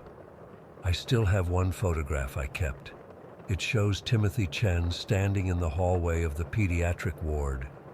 The date stamp says it was taken just 3 months ago. I keep it as a reminder that I'm not crazy, that what I experienced was real. But sometimes when I look at it late at night, I swear the expression on his face has changed. And sometimes, from my bedroom, I hear the tapping. 3 quick, 2 slow. Story 8. I'm still trying to make sense of what happened to me 3 days ago. My hands shake when I try to type this out, but I need to tell someone. Maybe putting it in writing will help me process it, or maybe someone out there has experienced something similar. I don't know. I was driving from a tech conference in Colorado Springs to Denver last Friday. The weather forecast had mentioned snow, but nothing serious, just your typical January flurries in Colorado. I'd rented a mid-sized sedan, nothing fancy but supposedly good in snow. I'm from California, so I'm not the most experienced winter driver, but I felt confident enough. Around 4 in the afternoon, the weather took a dramatic turn. What started as light snowfall quickly intensified into a full-blown blizzard. The wind picked up, visibility dropped to almost nothing, and the temperature plummeted. I could barely see 20 feet in front of my car. The highway had gone from busy to almost deserted in under an hour, with just a few semis crawling along beside me. My GPS kept cutting in and out, which was annoying but not yet concerning. I was on I-25 heading north, a straight shot to Denver, so navigation wasn't crucial. But as the storm intensified, I started to worry. My knuckles were white from gripping the steering wheel so hard. Snow was accumulating faster than the plows could clear it, and my windshield wipers were struggling to keep up. When I saw the exit sign for Pinecrest, I made a split-second decision to get off the highway. I just wanted to wait out the worst of the storm. The exit ramp was barely visible under the snow, and as I turned off, I noticed the guardrail was damaged in one section. I made a mental note to be careful when I eventually got back on the highway. As soon as I exited, my GPS completely died. Then my phone lost all signal, not just data, but any cellular connection. I figured it was just the storm or the mountain terrain. The road from the exit wound through dense pine forest, the trees heavy with snow. It was eerily beautiful, but intensely isolating. After about 15 minutes of careful driving, I came upon what looked like a small settlement. It wasn't even a proper town, just a gas station with ancient pumps, a diner with flickering neon, and a single-story motel called the Pinecrest Lodge. The buildings were weathered, with peeling paint and snow-covered roofs. The entire place looked like it hadn't been updated since the 70s. I pulled into the motel's small parking lot, relieved to find shelter. There were only 3 other vehicles there: an old pickup truck, a Department of Transportation snowplow, and what looked like a service van. All were covered in a layer of fresh snow. The motel office was dimly lit and smelled of dust and pine cleaner. Behind the counter stood a man so thin he seemed almost two-dimensional. His skin had an unhealthy pallor, and his eyes were the palest blue I've ever seen, almost colorless. His hands, I noticed when he pushed the registration card toward me, had a bluish tint, as if he was perpetually cold. $40, cash only, he said. His voice had a strange, hollow quality to it. Power's unreliable in storms, no refunds if it goes out.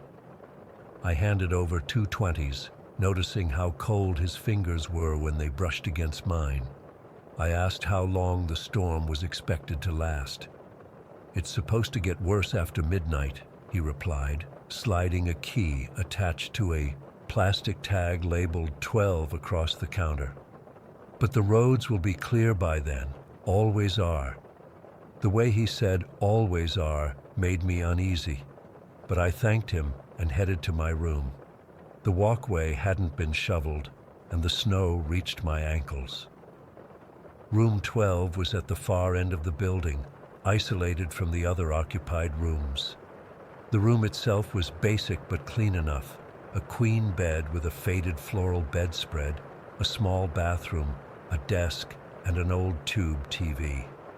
The heater rattled but worked, pushing out warm air that smelled faintly of mildew. I tried the TV and found it only received one channel, which was showing weather updates. According to the meteorologist, the storm was centered precisely over Pinecrest, forming an almost perfect circle on the radar map. My stomach growled, reminding me I hadn't eaten since breakfast. I decided to check out the diner across the parking lot. I bundled up, locked my room, and trudged through the ever-deepening snow. The diner, like the motel, seemed frozen in time. Red vinyl booths, a chrome counter with swivel stools, and faded photographs of mountain landscapes on the walls. Only 2 other people were inside: a man in a Department of Transportation uniform sitting at the counter, and a waitress who could have been the motel clerk's twin sister. Same gaunt build, same pale eyes, same bluish tinge to her extremities. I slid into a booth near the back, and the waitress approached with a menu.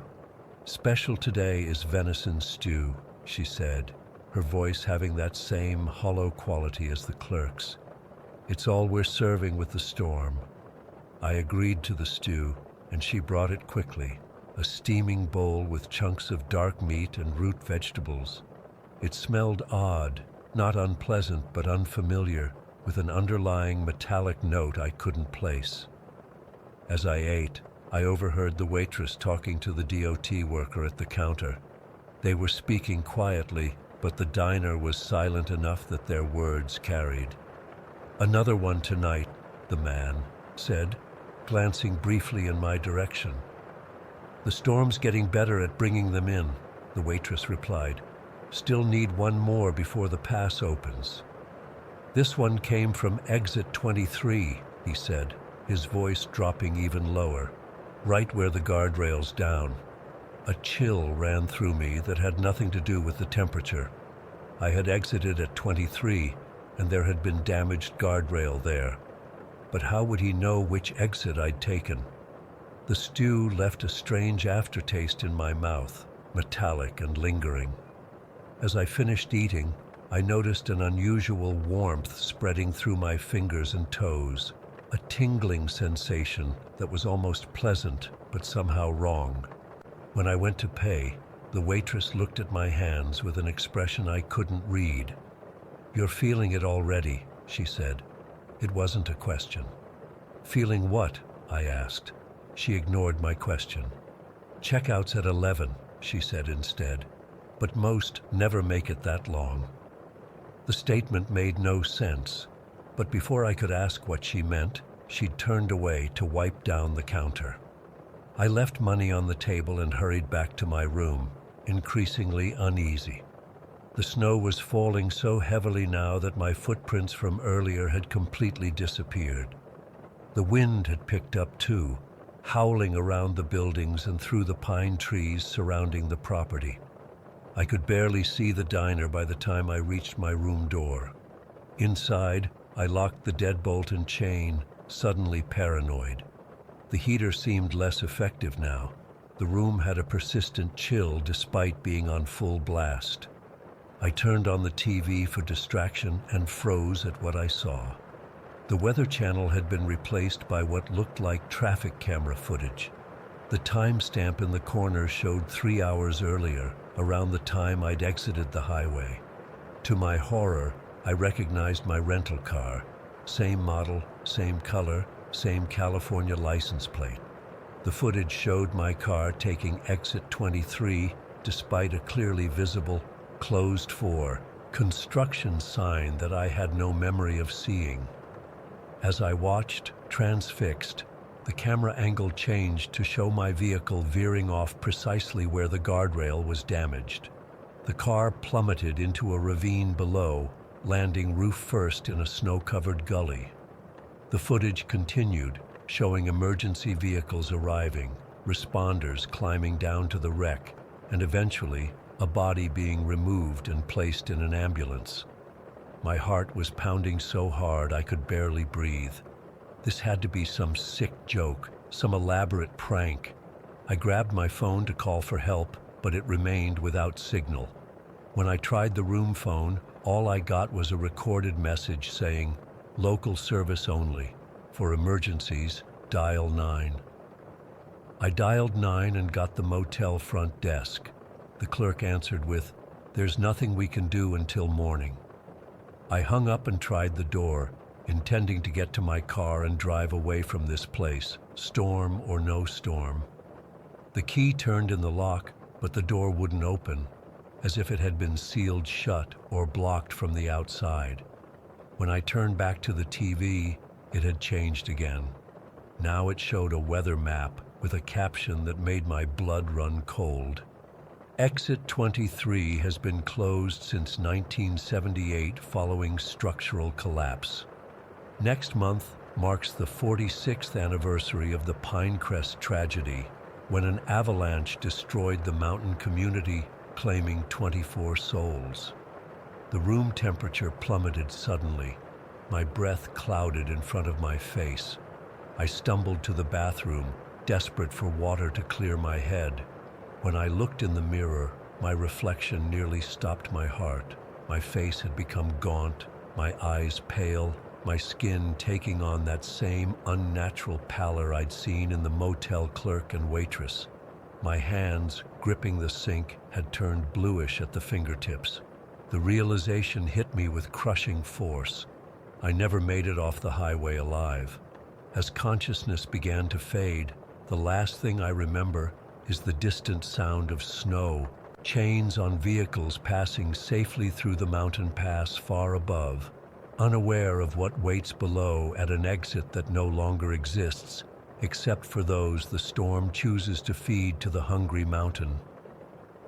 I woke up 3 days ago in a hospital in Denver. They tell me I was found in my crashed rental car at the bottom of a ravine near mile marker 23, barely alive with severe hypothermia. They say I've been unconscious for 2 days. They say I'm lucky to be alive, but I know what I experienced.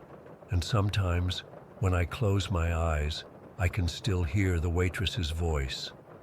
Still need one more before the pass opens. I don't know if I truly escaped or if this is just another layer of whatever holds me at Pinecrest.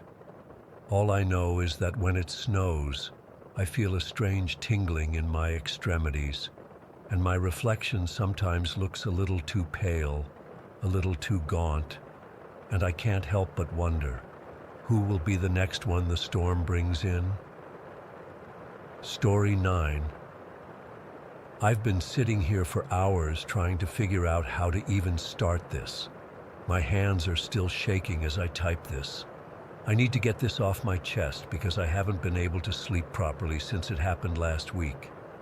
I'm not usually one to believe in the supernatural or anything like that, but what happened to me in the Cascades has completely changed my perspective on reality. So I'm an experienced hiker, been doing solo trips for about 7 years now. Nothing extreme, just weekend getaways to clear my head and reconnect with nature. Last Friday, I decided to head out to a less traveled part of the Cascades in Washington. I'd been dealing with a ton of stress at work, and the idea of getting away from everything seemed perfect. I packed light, but prepared, my one-person tent, sleeping bag rated for low temps, enough food for 3 days, water purification tablets, first aid kit, and my trusty compass that's gotten me through dozens of trips. The drive up was gorgeous, all those fall colors starting to show. I remember feeling this wave of relief as the city disappeared behind me. I hit the trailhead around 11 in the morning, and man, the weather couldn't have been more perfect. Clear skies, around 60 degrees, just a slight breeze. The kind of day that reminds you why you hike in the first place. The first several hours were exactly what I needed. The trail was moderately difficult, but nothing I couldn't handle. I passed a couple of other hikers early on, but by mid-afternoon, I was completely alone, just me and the mountains. I hiked until about 5, making good time, and found this picture-perfect spot to camp near a small lake. The water was so clear you could see straight to the bottom.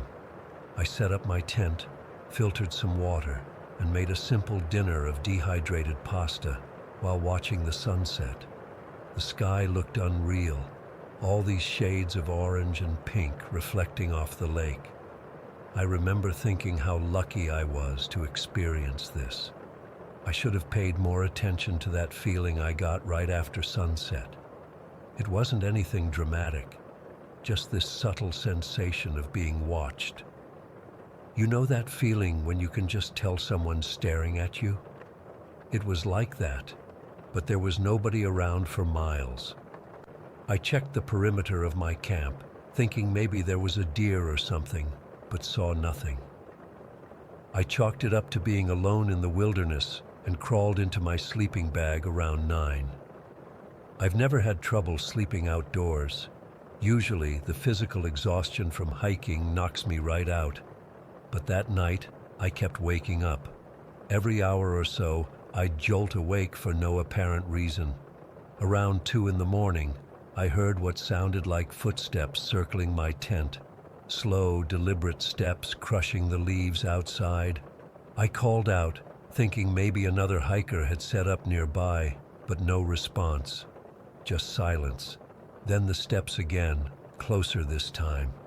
I unzipped the tent, just enough to peek out with my flashlight. But there was nothing there. Absolutely nothing.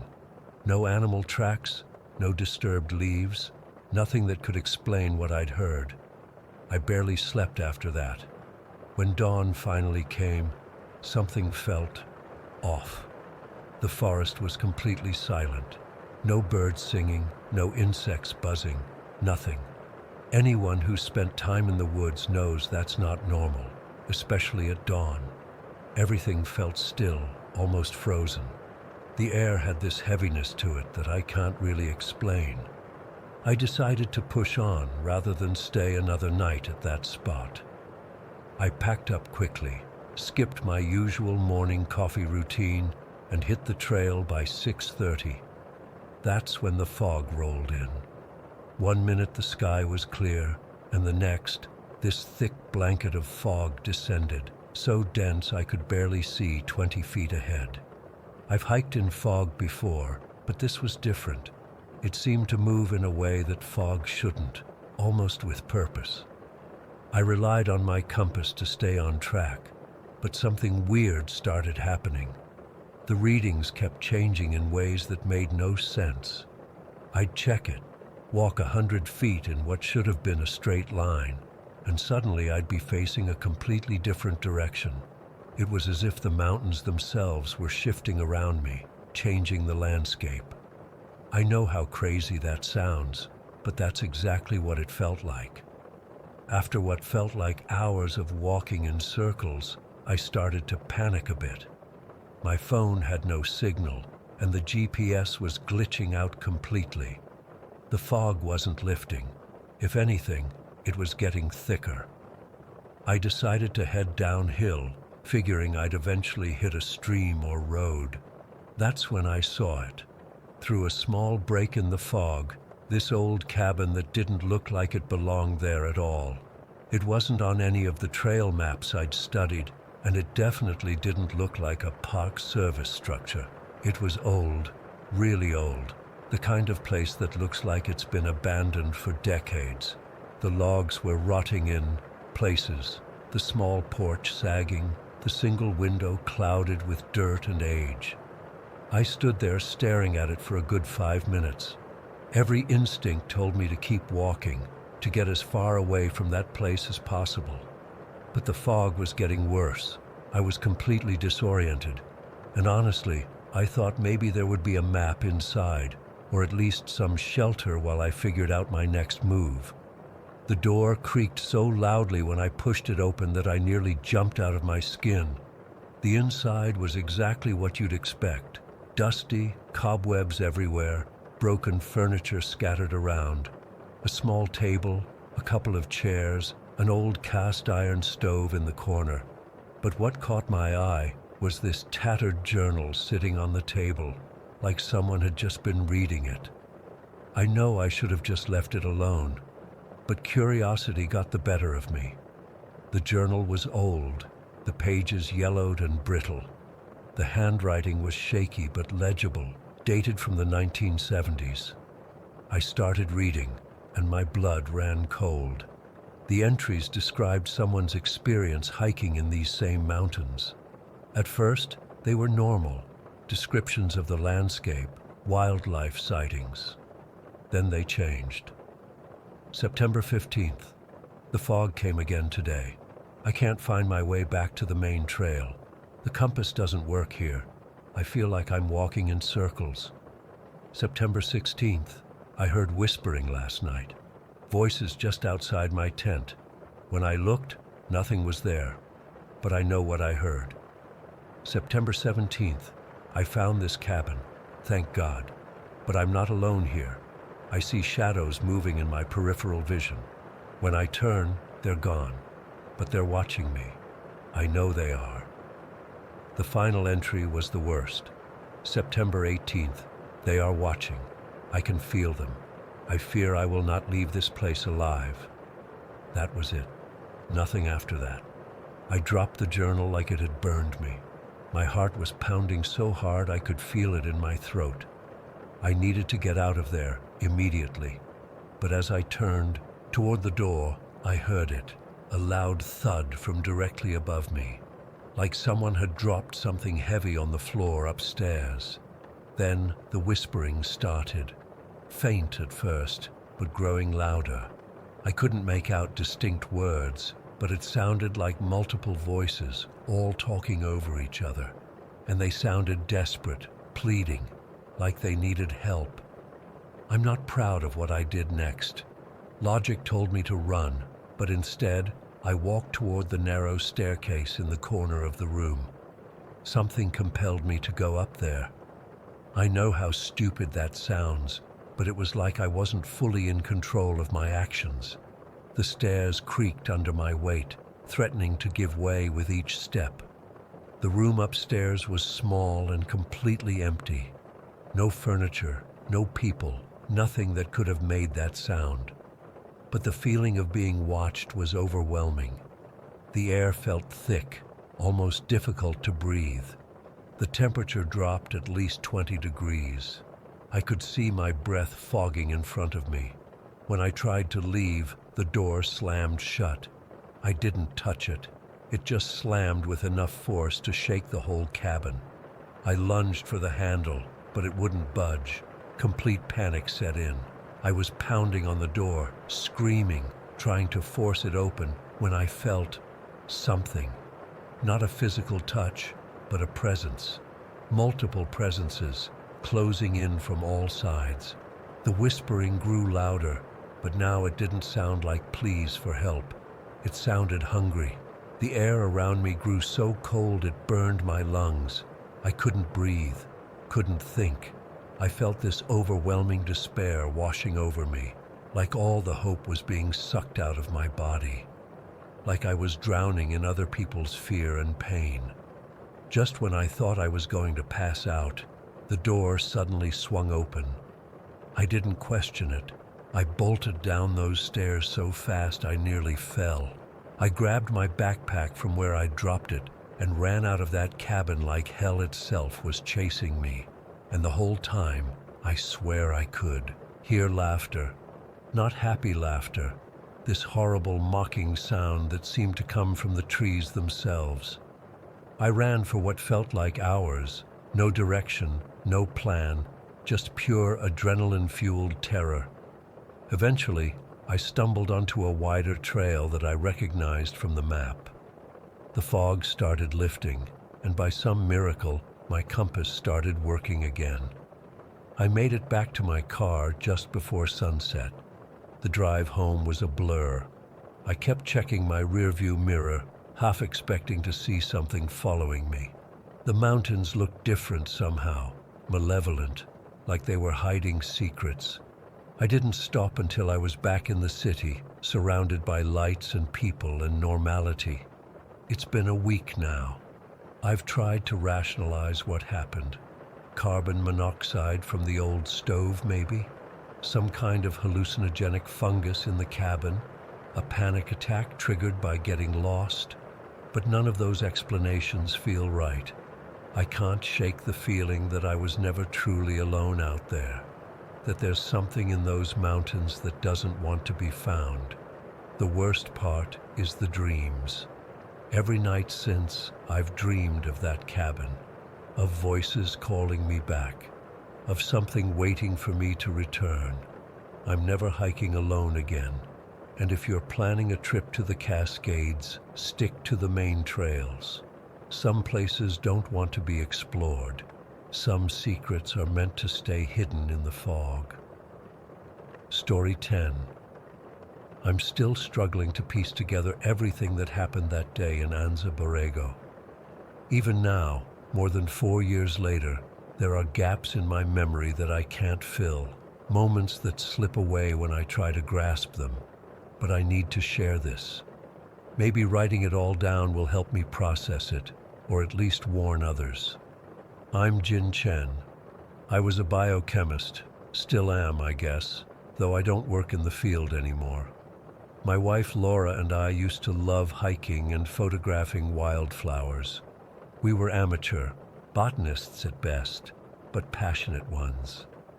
When we heard about the super bloom in spring 2019, we immediately started planning a trip. If you remember that spring, the rains had transformed the usually barren Anza Borrego desert into something magical. Fields of purple sand verbena, yellow desert sunflowers, white desert lilies as far as the eye could see. The photos online didn't do it justice. Everyone wanted to see it, which is why our group decided to venture away from the crowded viewing areas. There were 7 of us total. Besides Laura and me, there was Cameron Wallace, a landscape photographer we'd met on previous wildflower tours. The Blackwood sisters, Olivia and Emma, who ran a popular nature Instagram account. Derek Sandoval, this enthusiastic grad student studying desert ecology. And Meredith Cooper, a botanical illustrator who wanted reference photos for her work. We weren't strangers to each other or to hiking, which makes what happened even harder to understand. We'd been planning this trip for weeks, comparing maps and GPS coordinates of spots where rarer wildflower species might be blooming. Cameron had heard from another photographer about an eastern valley that hadn't been overrun with tourists yet. We all agreed it would be perfect, a chance to document the super bloom without fighting crowds. The day started so perfectly.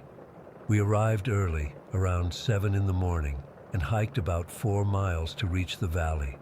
I still remember cresting that last hill and seeing the explosion of colors below us.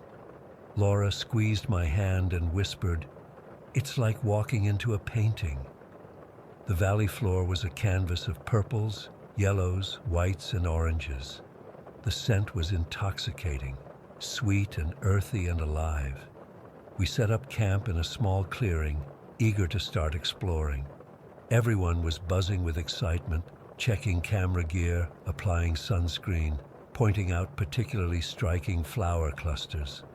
It felt like we'd discovered our own private paradise.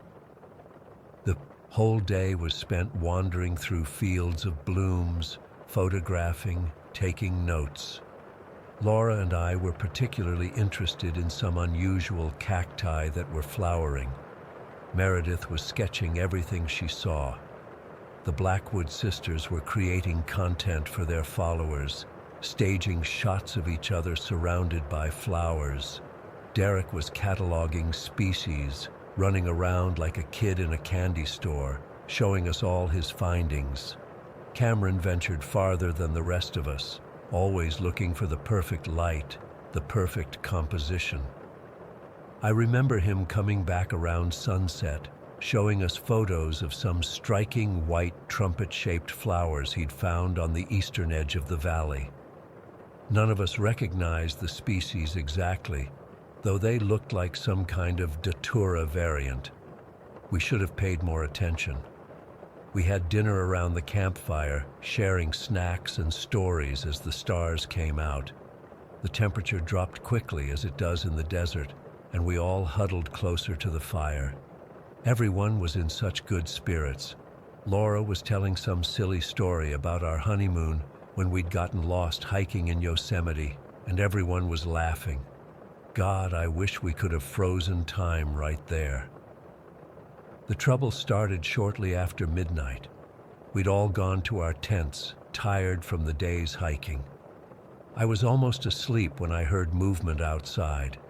Then Olivia's voice, sounding strained. "Emma, I don't feel right." I didn't think much of it at first. Maybe she'd eaten something that disagreed with her, or was dehydrated from the day in the sun. But then Emma came to our tent about 20 minutes later, asking if we had any painkillers. She said Olivia had a terrible headache and was feeling nauseated. Laura gave her some ibuprofen from our first aid kit, and I filled a water bottle for Olivia. When I brought it to their tent, I could see Olivia was in real discomfort, pale, sweating despite the cool night, pressing her palms against her temples.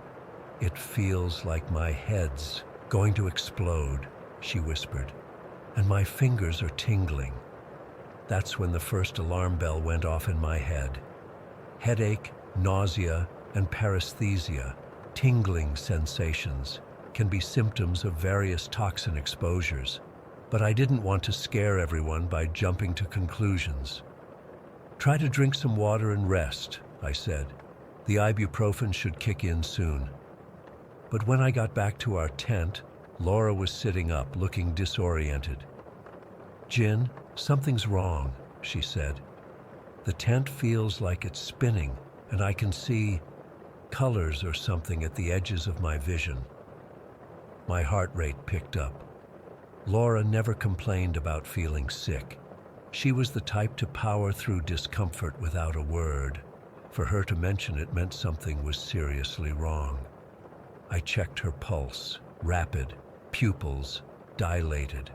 I asked her to follow my finger with her eyes, and her movements were jerky, uncoordinated. By 2 a.m, 5 of our 7 members were showing similar symptoms: headaches, nausea, numbness, visual disturbances. Only Cameron and I seemed unaffected. But while I was trying to figure out what was happening, Cameron was becoming increasingly agitated, pacing around camp, mumbling about needing to check on the flowers. The pieces started falling into place. My toxicology background from grad school was rusty, but I recognized the constellation of symptoms. We were dealing with some kind of anticholinergic toxin, something we'd touched or inhaled while examining wildflowers. I gathered everyone who could still walk around the rekindled campfire. Derek's face was developing an alarming rash, with his cheeks and eyes beginning to swell. Meredith kept staring at points in the darkness, flinching at things none of us could see. Emma was shivering uncontrollably despite the blanket wrapped around her. Laura's speech was becoming slurred. "I think we've been exposed to some kind of plant toxin," I explained, trying to keep my voice calm and clear. "We need to call for help and get everyone medical attention as soon as possible." That's when we realized our cell phones had no signal, expected in such a remote area. We'd brought a satellite phone for emergencies, but in our increasingly confused state, no one could remember where it had been packed. The situation deteriorated rapidly after that. Around 3:30 in the morning, Olivia began having trouble breathing. Her chest heaved with each breath, and she made a frightening wheezing sound. Emma tried to help her sister sit up, supporting her back, but Olivia's condition only worsened. Laura and Meredith were both reporting intensifying visual hallucinations. Laura said the stars were falling toward her, while Meredith was swatting at invisible insects. I tried to organize everyone to keep us together while I searched for the satellite phone. But Cameron wouldn't listen. He kept insisting he needed to see the flowers again, and wandered away from camp. I couldn't chase after him while trying to help the others, a decision that still haunts me. The crisis peaked around 4 a.m. when Olivia suffered a seizure. One moment she was sitting propped against a backpack. The next, she was on the ground, her body rigid, then convulsing. Emma screamed for help while I tried to turn Olivia on her side to prevent her from choking. The next few hours blur together in my memory. Meredith eventually found the satellite phone in Cameron's abandoned backpack and managed to call 911 despite her trembling hands and confused state. The dispatcher promised helicopter rescue at first light, explaining that nighttime conditions made immediate air evacuation too dangerous. Those 3 hours waiting for rescue were the longest of my life. Olivia remained unconscious after her seizure. Emma experienced what she later described as waking nightmares. She said the surrounding wildflowers appeared to be breathing and pulsating. Derek's facial swelling progressed until his eyes swelled completely shut, and he struggled to breathe through his swollen airways. I used our emergency epinephrine injection, which helped temporarily. Laura was slipping in and out of lucidity, sometimes recognizing me, sometimes staring through me with terror in her eyes. "The flowers are watching us," she kept saying. "They're waiting for something." Meredith was perhaps the most disturbing.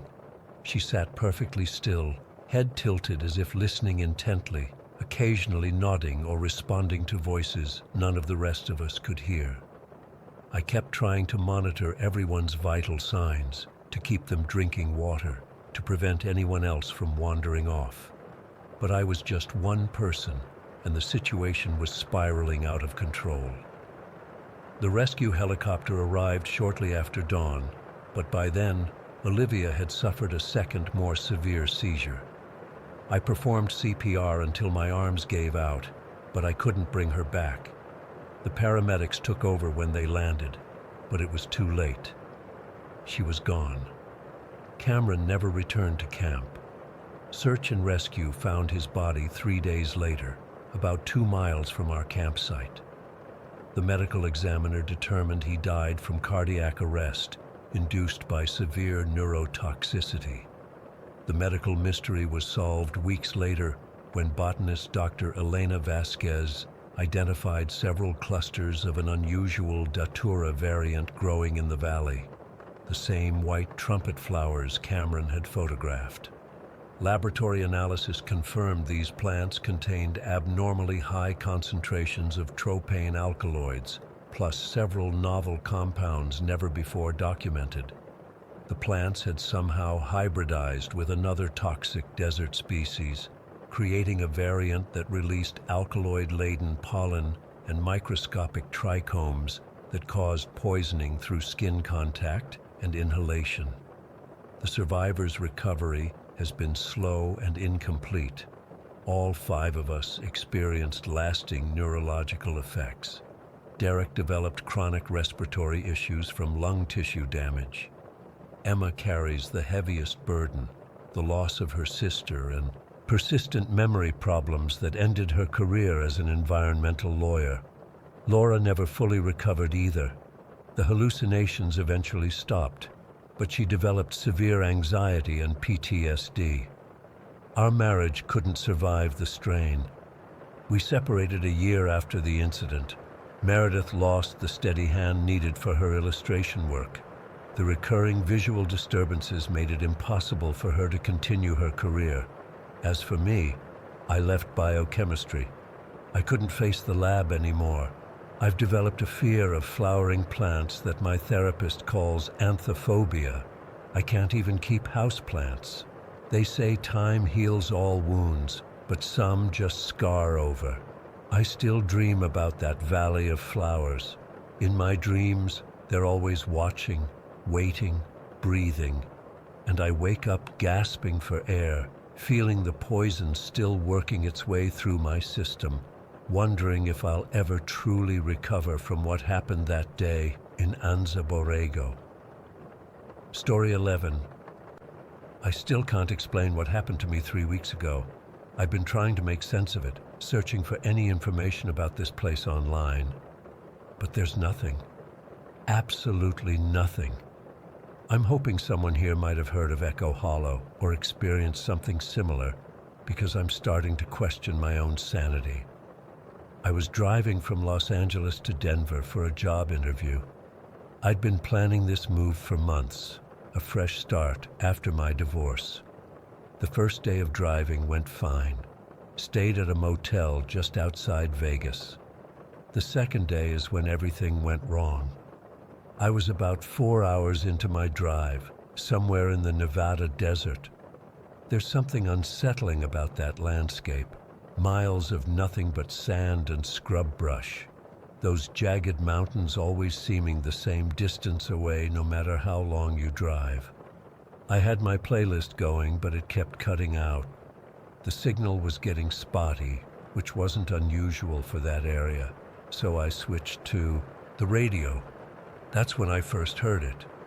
Through the static, this old-timey sounding broadcast faded in and out. A man with this cheerful, almost artificial sounding voice was saying something about Echo Hollow's annual homecoming festival, and how The whole town is tuning in for the special occasion. It struck me as odd because most small-town radio stations don't reach that far into the desert. I tried changing stations, but it was on every frequency. Then I saw the billboard. It was weathered, the paint peeling, like it had been there for decades. Echo Hollow, 5 miles ahead, where everyone finds their way home. There was this faded image of a town with an old-fashioned main street. The sign looked straight out of the 50s. I checked my GPS, but there was no Echo Hollow listed anywhere. I double-checked Google Maps on my phone. Nothing. I figured it must be some tiny, unincorporated community too small to register on maps. I was making good time, and honestly, I was getting tired of the endless desert, so I thought I'd stop for coffee if this place actually existed. About a mile later, I saw a turnoff, just a simple dirt road with no sign. Something told me this was the way to Echo Hollow. I still don't know why I turned. It wasn't on my route. I had a schedule to keep, but I just did it. The moment my tires hit that dirt road, my GPS went haywire. The screen flickered and then displayed recalculating before going completely blank. My phone lost all signal bars too. I told myself it was just the remote location, but a knot was forming in my stomach.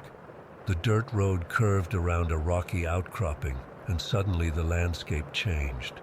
The road dipped down into a sort of depression surrounded by red rock formations, and there it was, Echo Hollow.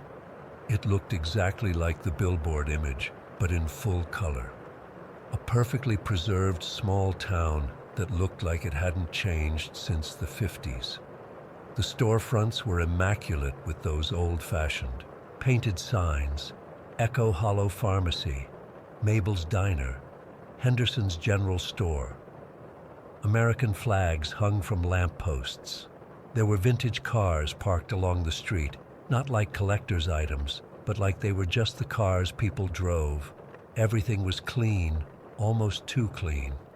I parked in front of what appeared to be the town's only accommodation, the Echo Hollow Inn, a 3-story building with a neon sign that buzzed and flickered despite it being daytime. The lobby had that musty smell of old places, like mothballs and furniture polish. There was wood paneling everywhere, a grandfather clock ticking loudly in the corner, and big leather armchairs that had that shiny, worn look. The weirdest part was the radio behind the reception desk, playing the exact same broadcast I'd heard in my car.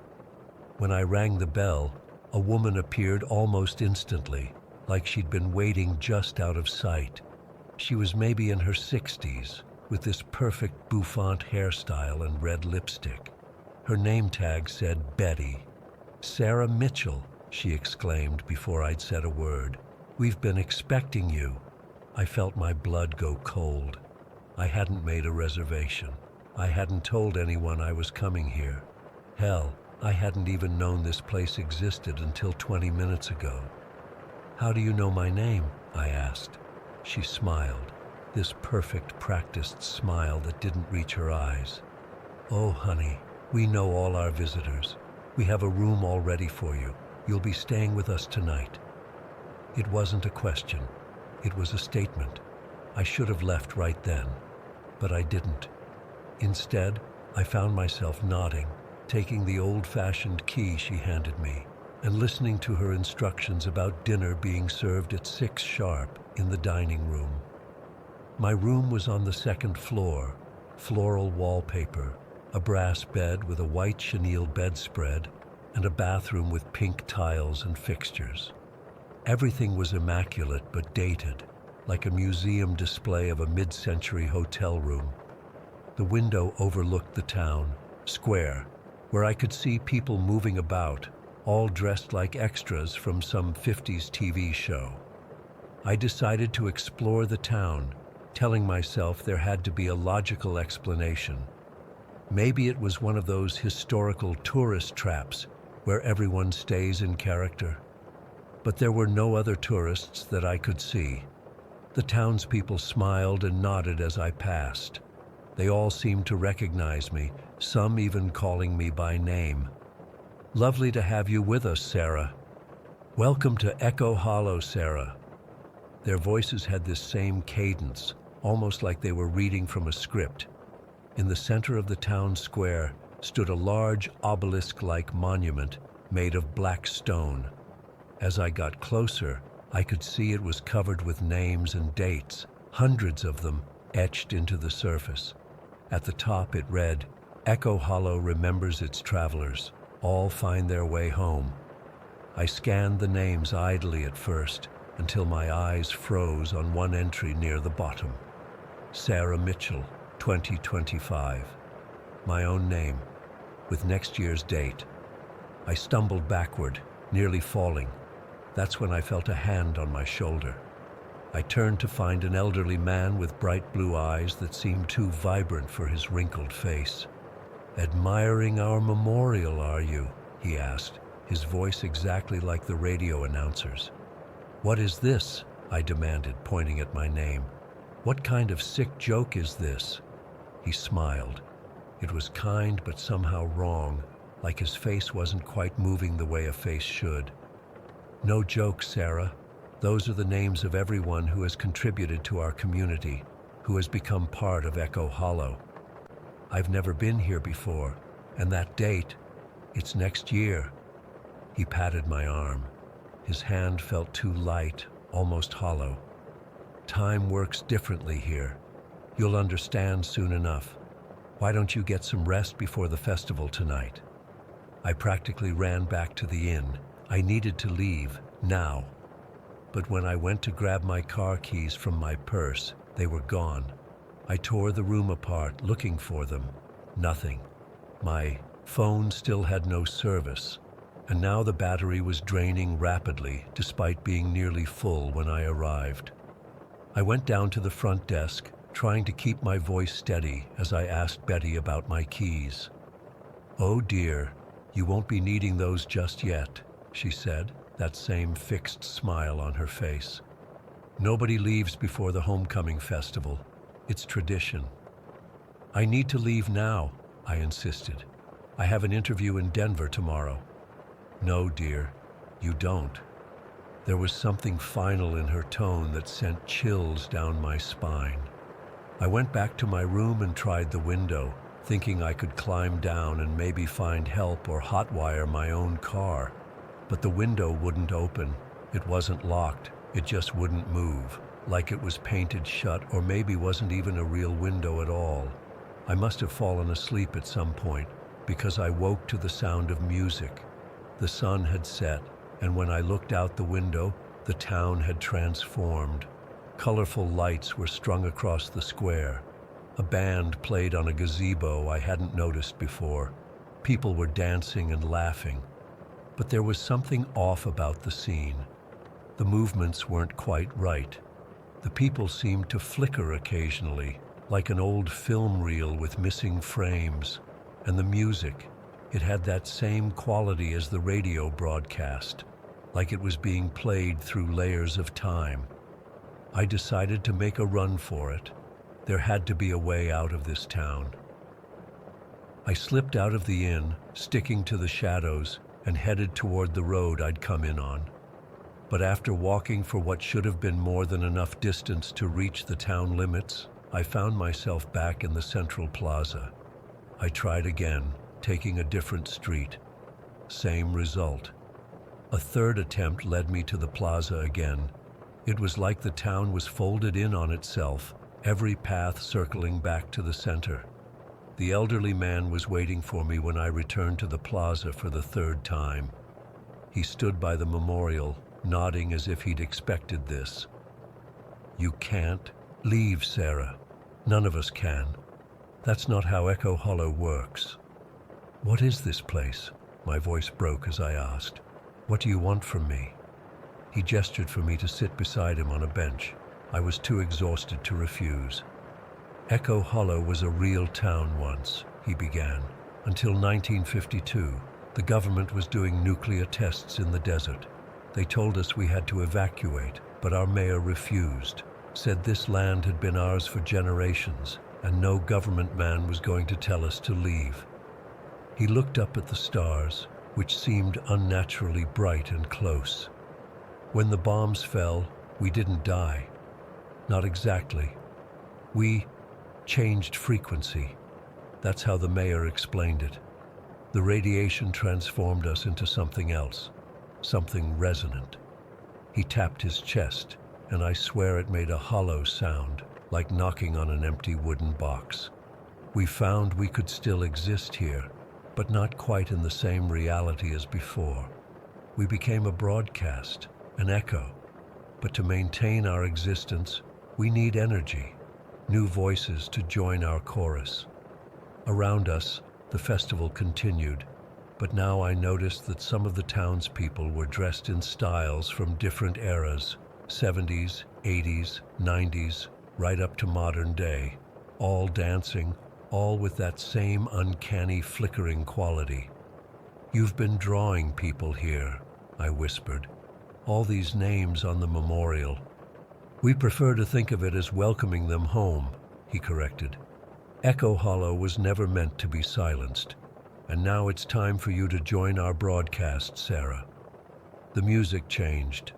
The band began playing a song I'd never heard, but somehow knew. The townspeople formed a circle around the memorial and began to sing. Their voices harmonized in impossible ways, creating overtones that seemed to vibrate through my body. I tried to run, but my legs wouldn't move. I felt myself becoming less substantial with each note. My thoughts began to blur with memories that weren't mine. A woman named Margaret who'd stopped here in 1974, a college student named Jason from 2003, dozens of others whose lives and memories suddenly became accessible to me. That's when I understood. Echo Hollow wasn't a town at all. It was a psychic imprint left on the desert by the collective death of its residents, sustained by absorbing the energy of those who stumbled upon it. A hall of mirrors reflecting the same moment of destruction over and over, trapping new reflections as they appeared. I could feel myself dissolving, my consciousness merging with the chorus. The last thing I remember clearly was looking down at my hands and seeing the desert sunset right through them. I don't know how I got back. I'm writing this from a motel room in Utah. I found myself here yesterday with no memory of how I traveled the hundreds of miles from that Nevada desert. My car is in the parking lot. My interview in Denver is tomorrow. But something isn't right. My reflection in the mirror seems delayed by half a second. Food has no taste. And sometimes, when I turn the radio on, I can hear that broadcast again, announcing the Echo Hollow Homecoming Festival. And I can hear my own voice among the chorus, calling out to lonely travelers on empty desert highways. Story 12. I still wake up sweating some nights, feeling phantom tendrils crawling under my skin. It's been 8 months since I escaped Stillwater, though escaped isn't quite right. More like I was allowed to leave as their messenger. The government debriefings ended 3 months ago, but the nightmares haven't stopped. I'm a wildlife biologist specializing in migration pattern disruptions. Last October, I was tracking some bizarre animal behavior in northern Idaho. Species that should have been migrating south were instead moving northwest, converging in patterns I'd never seen in 15 years of fieldwork. Multiple species, deer, elk, wolves, bears, even smaller mammals like foxes and raccoons, all abandoning natural territories and predator-prey dynamics to travel in the same direction. My colleagues dismissed it as habitat disruption from wildfires or maybe some industrial development. But the data was too precise, too coordinated. So I followed the trail alone, driving my Subaru deep into unmapped Forest Service roads. The snowstorm wasn't in the forecast, It hit suddenly while I was navigating a narrow mountain pass, visibility dropping to nothing in minutes. I tried to turn back, but slid off the road into a shallow ditch. No cell reception, temperatures plummeting, classic survival situation. I gathered emergency supplies from my trunk and started hiking, hoping to find shelter. After about an hour of trudging through deepening snow, I spotted chimney smoke through the trees. Following it led me to a small cabin with warm light glowing from the windows. The man who answered my knock was tall and lean, with a full white beard and weathered skin. He looked about 70, but moved with the ease of someone decades younger. He introduced himself as Bennett Larson and invited me in without seeming particularly surprised by my appearance. "You're about 5 miles from Stillwater," he said, hanging my wet coat near the wood stove. "Town's not on most maps. We like our privacy." The cabin was simple but comfortable. Handmade furniture, shelves lined with preserved foods, walls decorated with intricate wooden carvings of animals. No phone lines, no computer, no television. The only modern touch was a ham radio in the corner. "Stillwater?" I asked. "I've worked this region for years and never heard of it." Bennett nodded, stirring something that smelled incredible on his wood stove. "Folks here prefer it that way. Been that way since 1891 when the founders settled here. We're particular about our way of life." He served me venison stew that tasted better than anything I'd had in months. As we ate, I explained my research, showing him migration maps on my tablet. Something flashed in his eyes, recognition, concern, I couldn't tell. "These creatures," he said carefully, "they're coming here for a reason. Been happening a long time." I leaned forward, excited by potential local knowledge. "What reason? Have you observed behavioral changes in the wildlife?" Bennett stared at me for an uncomfortable moment. "You could say that. We have a different relationship with the natural world here, more balanced." He poured me tea that tasted of pine and something else I couldn't identify. As I drank, he added, "Strangers finding Stillwater.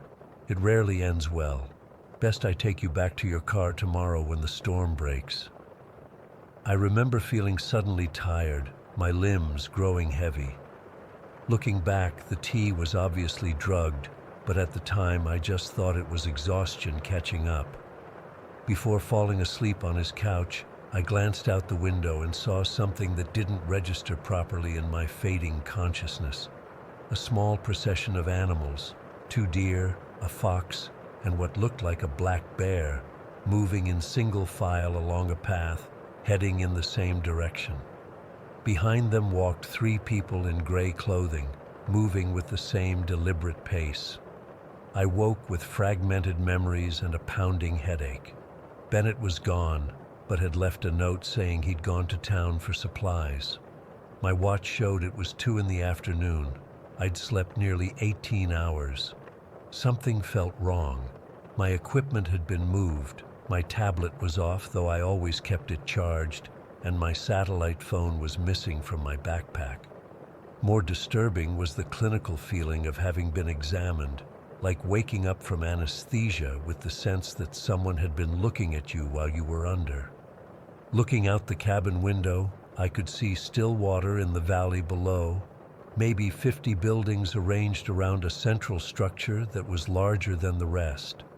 Not the ramshackle collection of homes I'd expected, but an organized community with well-maintained paths and structures that blended almost perfectly with the surrounding forest. I needed answers, so I bundled up and headed toward town. The snow had stopped, leaving about 2 feet of pristine powder. I followed what seemed to be a main path down the hillside. As I approached the first houses, I noticed odd details. No power lines, no vehicles, no satellite dishes. Smoke rose from chimneys, but there was almost no sound, no machinery, no music, no voices. Gardens and greenhouses stood beside each house, many still producing despite the early winter.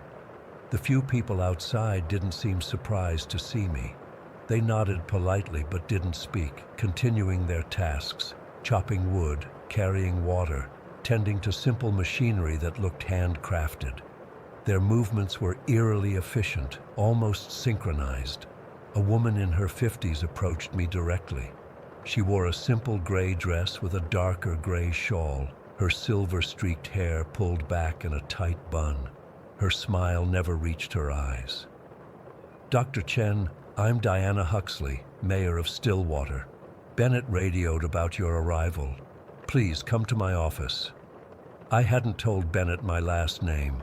Her office was a well-appointed room in what appeared to be a town hall. Bookshelves lined the walls, filled with scientific texts, biology, neurology, evolutionary theory, many decades old, but in perfect condition.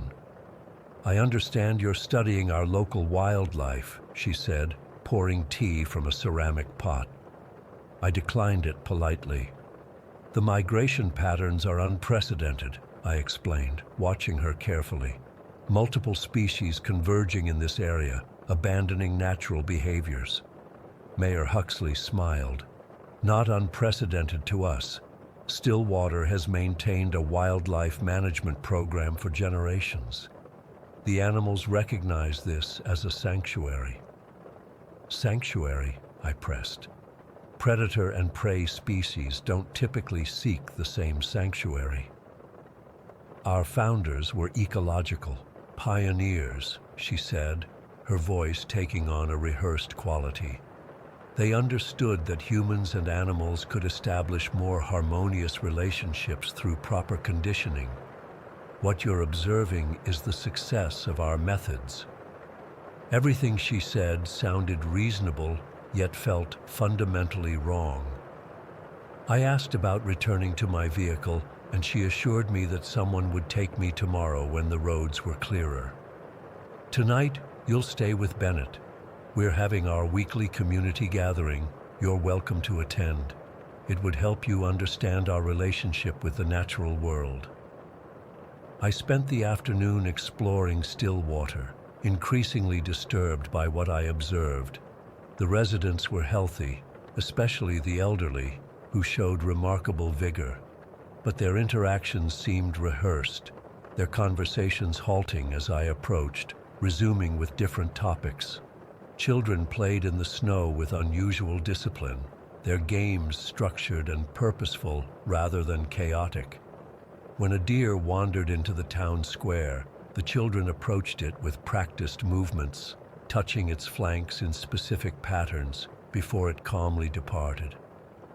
Most alarming was what I glimpsed through windows, subtle anatomical differences in some residents. An older man whose hands seemed to have elongated fingers with an extra joint. A woman whose teeth, visible when she smiled, seemed too numerous and uniformly pointed. A child whose eyes caught the light with reflective properties similar to nocturnal animals. As dusk fell, I returned to Bennett's cabin, planning my escape. My vehicle was miles away, the temperature dropping rapidly, and my satellite phone still missing. I needed to play along until morning. Bennett returned wearing the same gray clothing I'd seen on others.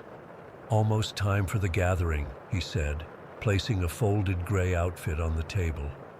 "You should change." "I'd rather wear my own clothes," I replied. His expression hardened slightly. "Outsider clothing disturbs the harmony. Please change." To avoid conflict, I took the clothes to the bathroom. While there, I quickly photographed pages from my journal using the camera I'd hidden in my boot, documenting what I'd seen. The gray outfit was a simple tunic and pants made from a fabric that felt oddly organic, almost like a second skin when worn. As we walked toward the large central building, I noticed others converging from all directions, humans and animals alike. Deer walked beside wolves without fear. Foxes trotted alongside residents. A black bear ambled behind an elderly couple. None of the animals showed normal wariness. "Bennett," I whispered, "what's happening with these animals?" "They're coming to communion," he replied matter-of-factly, "as we all do." The central building had no windows. Inside, residents removed their shoes and proceeded down a corridor. I followed, noting the increasing organic quality of the architecture, walls that seemed to pulse slightly, floors that gave subtly underfoot like living tissue. The main chamber was where my understanding of reality shattered. The vast room had transformed into a complex organic system. What had once been walls were now membrane-like structures, pulsing with visible fluids moving through vein-like channels. The floor had become a soft, tissue-like surface that responded to footsteps. Residents and animals arranged themselves in concentric circles around a central tank. As I watched in horror, fibrous tendrils descended from the ceiling, attaching to humans and animals alike, penetrating skin and fur without causing apparent pain. The people's expressions became rapturous as connections formed. Under the gray garments, I could now see that many residents had physical adaptations, patches of fine fur, altered bone structures, modified teeth. Some had eyes that were clearly not fully human. The animals showed corresponding anthropomorphic features, more dexterous paws, altered posture, eyes with human-like awareness. At the chamber's center stood an enormous glass tank containing what appeared to be a massive neural structure, hundreds of smaller brain-like organs connected into one pulsing mass. Some portions were recognizably human, others clearly animal, but most represented intermediate forms I couldn't identify. Mayor Huxley appeared beside me. "Beautiful, isn't it? The collective." "What is this?" I managed to ask, fighting nausea. "Our founders discovered it in 1891, a neural symbiote in a meteorite impact site. They recognized its potential to accelerate human evolution through controlled hybridization with Earth species." As she spoke, I noticed tendrils creeping toward my feet. I stepped back. "The symbiote creates perfect neural bridges between species," she continued. "We've spent generations refining the process, creating balanced human-animal hybrids that combine optimal traits." "You're experimenting on yourselves, on children," I said, horrified. "Not experimenting, evolving, deliberately. The changes are subtle at first. Enhanced senses, improved physical capabilities, extended lifespan. The deeper changes come with full integration." My hand moved to my pocket where I'd hidden my emergency beacon. Huxley noticed. "Your signal won't reach outside the valley, Dr. Chen, but activation would be considered hostile." I pressed it anyway. Huxley sighed. "We have protocols for discovery. We don't fight, we scatter and seed. Stillwater communities exist across all major migration corridors now. This is merely one node." The tendrils wrapped around my ankles, painfully inserting themselves beneath my skin. As I struggled, I was suddenly flooded with alien consciousness. Thousands of connected minds, human and animal, stretching back generations. In that moment of connection, I understood the terrible truth. The neural symbiote hadn't been helping humans evolve. It had been manipulating Stillwater for generations, creating increasingly perfect hybrid vessels while concealing its true purpose of complete biological dominance. Using my specialized knowledge of biological systems, I managed to introduce a cascading error in the collective consciousness, essentially a mental virus targeting the specific neural patterns unique to the symbiote. The last thing I remember is the tank shattering, fluid and neural tissue spilling across the floor as residents and animals convulsed in synchronized agony.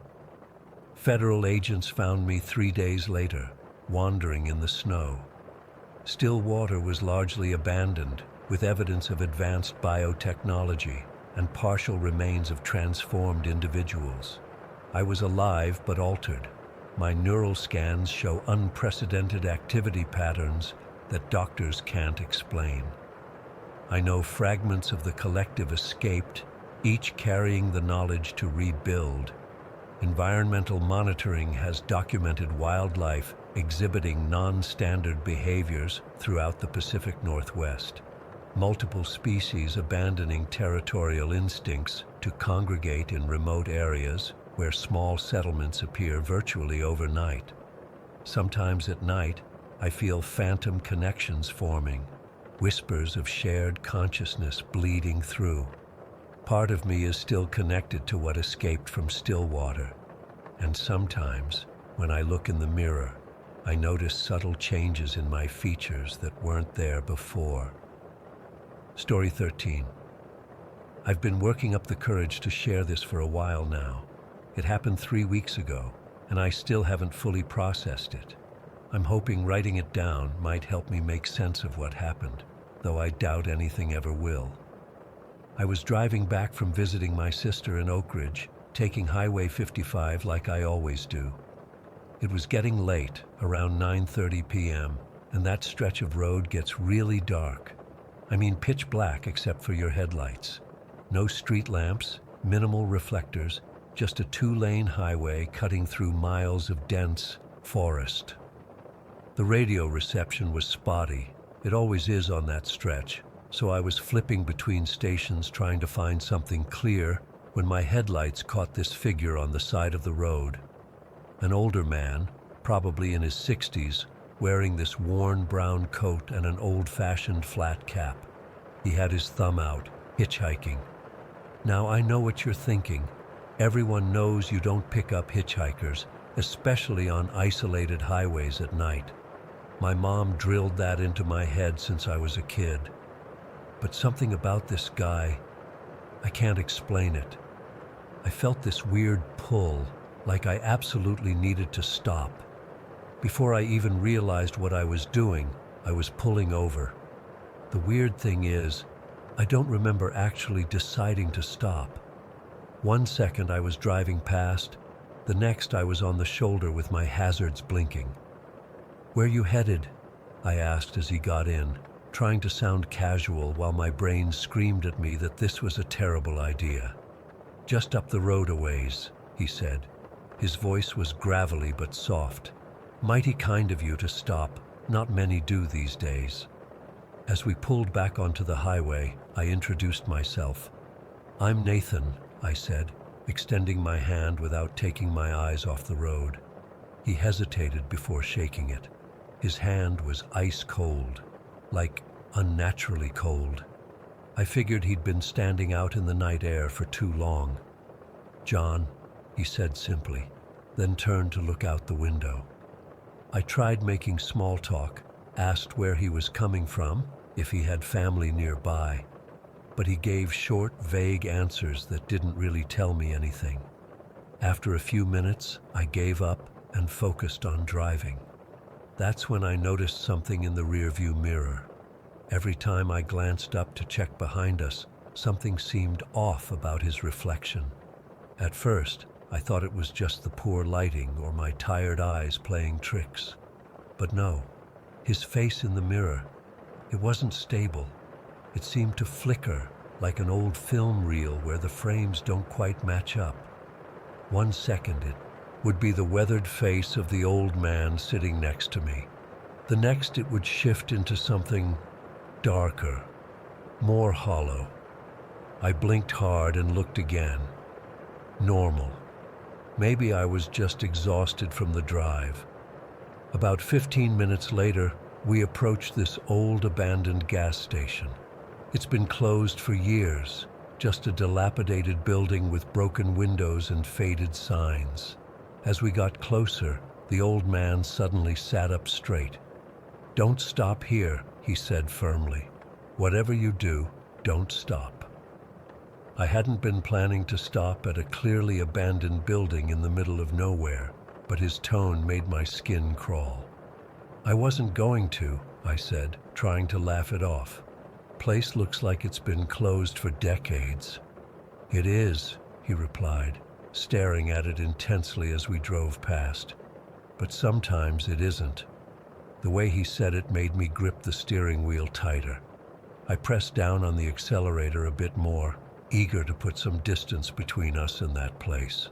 The highway seemed to change after that. I know it sounds crazy, but the road itself felt different. The yellow lines appeared to stretch and warp slightly in my headlights. The trees on either side seemed to lean in closer, like they were trying to reach the road, and the darkness, it felt heavier somehow, more present. You ever drive this road before? The old man asked, breaking the silence. Yeah, plenty of times, I replied. I take it whenever I visit my sister. He nodded slowly. And you always make it to where you're going? What kind of question was that? Of course, I said, feeling increasingly uneasy. That's good, he murmured. Some don't. I wanted to ask what he meant, but part of me didn't want to know. He shifted in his seat and sighed heavily. I've been trying to find a place, he said, his voice suddenly sounding incredibly tired. Been looking for years now, but I can't quite remember where it is, or what it looks like. Just that I need to get there. My mouth went dry. Where are you? Headed tonight? I asked again, trying to keep my voice steady. He didn't answer, just kept staring out into the darkness. That's when my headlights illuminated something that made my heart stop. In the middle of the road, maybe 50 yards ahead, stood a little girl in a white dress. She couldn't have been more than 7 or 8 years old. She was just standing there, completely still, staring directly at us. Shit, I yelled, slamming on the brakes instinctively. The car skidded, and I felt the anti-lock brakes kick in. Don't stop, the old man shouted, lunging forward in his seat. Drive past her, now! I was frozen in panic, watching as the little girl didn't move an inch despite our car barreling toward her. Her face was expressionless, completely blank, and her eyes, they didn't reflect my headlights like they should have. Drive, the old man screamed again, and something in his voice snapped me back. I swerved around her at the last second, tires screeching on the asphalt. My heart was pounding so hard I could hear it. What the hell? We need to go back. There's a child alone on the highway. That wasn't a child, the old man said, his voice suddenly calm. He was looking at me with an expression I couldn't read. And now you're part of it. Part of what? I demanded, my voice shaking. What the hell is going on? He didn't answer.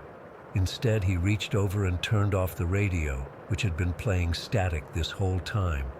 I hadn't even noticed. They know you can see them now, he said quietly. You shouldn't have tried to stop. The temperature in the car plummeted. I'm not talking about the AC kicking in. I'm talking about breath visible, freezing cold that seemed to come from nowhere. I could see my breath forming clouds in front of my face. The windows began to fog, then frost at the edges. What's happening? I whispered, genuinely terrified now. The old man was looking out the windows, scanning the roadside. They're coming, he said. They always do when someone new sees them. I followed his gaze and nearly drove off the road. Along the edges of the highway, just beyond where my headlights fully reached, were shapes. Human-shaped but wrong somehow. Some were standing perfectly still. Others seemed to be walking, no, gliding, along the tree line, all facing the road, facing us. What are they? I asked, my voice barely audible. Those who didn't make it, he replied. Those who stopped when they shouldn't have, or didn't stop when they should have. He turned to look at me directly. They take lost souls, and once they mark you as one of them, they don't let go. I was driving way too fast now, desperate to get away from whatever was happening. The speedometer read 95, but the shapes kept pace with us somehow, always just at the edge of visibility. "How do we get away from them?" I asked, panic rising in my throat. "We don't," he said simply. "Not anymore. Not after what you've seen." In the distance, I spotted lights. A diner, Rosie's, a place I'd stopped at before during daylight hours. It was lit up like a beacon in the darkness, and I could see cars in the parking lot. People, safety. "There," I said, pointing. "We can stop there. Get help." "No," the old man said sharply. "We can't stop. Not now. If we stop, they'll take us." But I wasn't listening anymore. The diner represented reality, normality. Whatever bizarre nightmare I had stumbled into, surely it couldn't follow me there, among other people. I flipped on my turn signal and began to slow down. "Don't!" the old man shouted, grabbing my arm. His grip was impossibly strong for someone his age. "You don't understand what will happen." I yanked my arm away. "I'm stopping," I said firmly. "This has gone far enough." As I turned into the diner's parking lot, the old man grew quiet.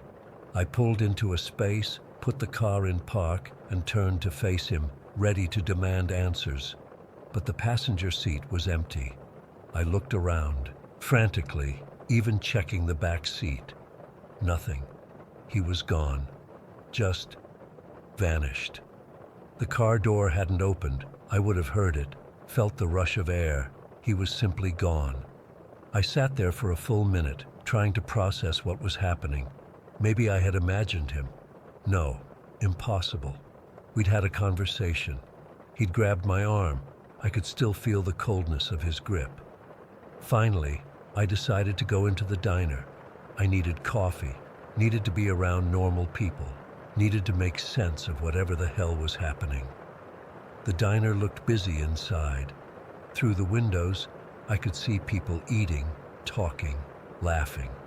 The normalcy of it was reassuring. I got out of my car and locked it, glancing nervously at the dark highway behind me. The shadows I thought I'd seen were gone, or at least not visible from here. The bell above the door jingled as I walked in. The diner was warm and smelled like coffee and fried food. A waitress walked past carrying plates, and I tried to catch her attention. "Excuse me," I said. She walked right by without acknowledging me. I frowned and approached the counter, where a middle-aged man was pouring coffee. "Hi, could I get a coffee, please?" He continued pouring, then walked away to serve another customer.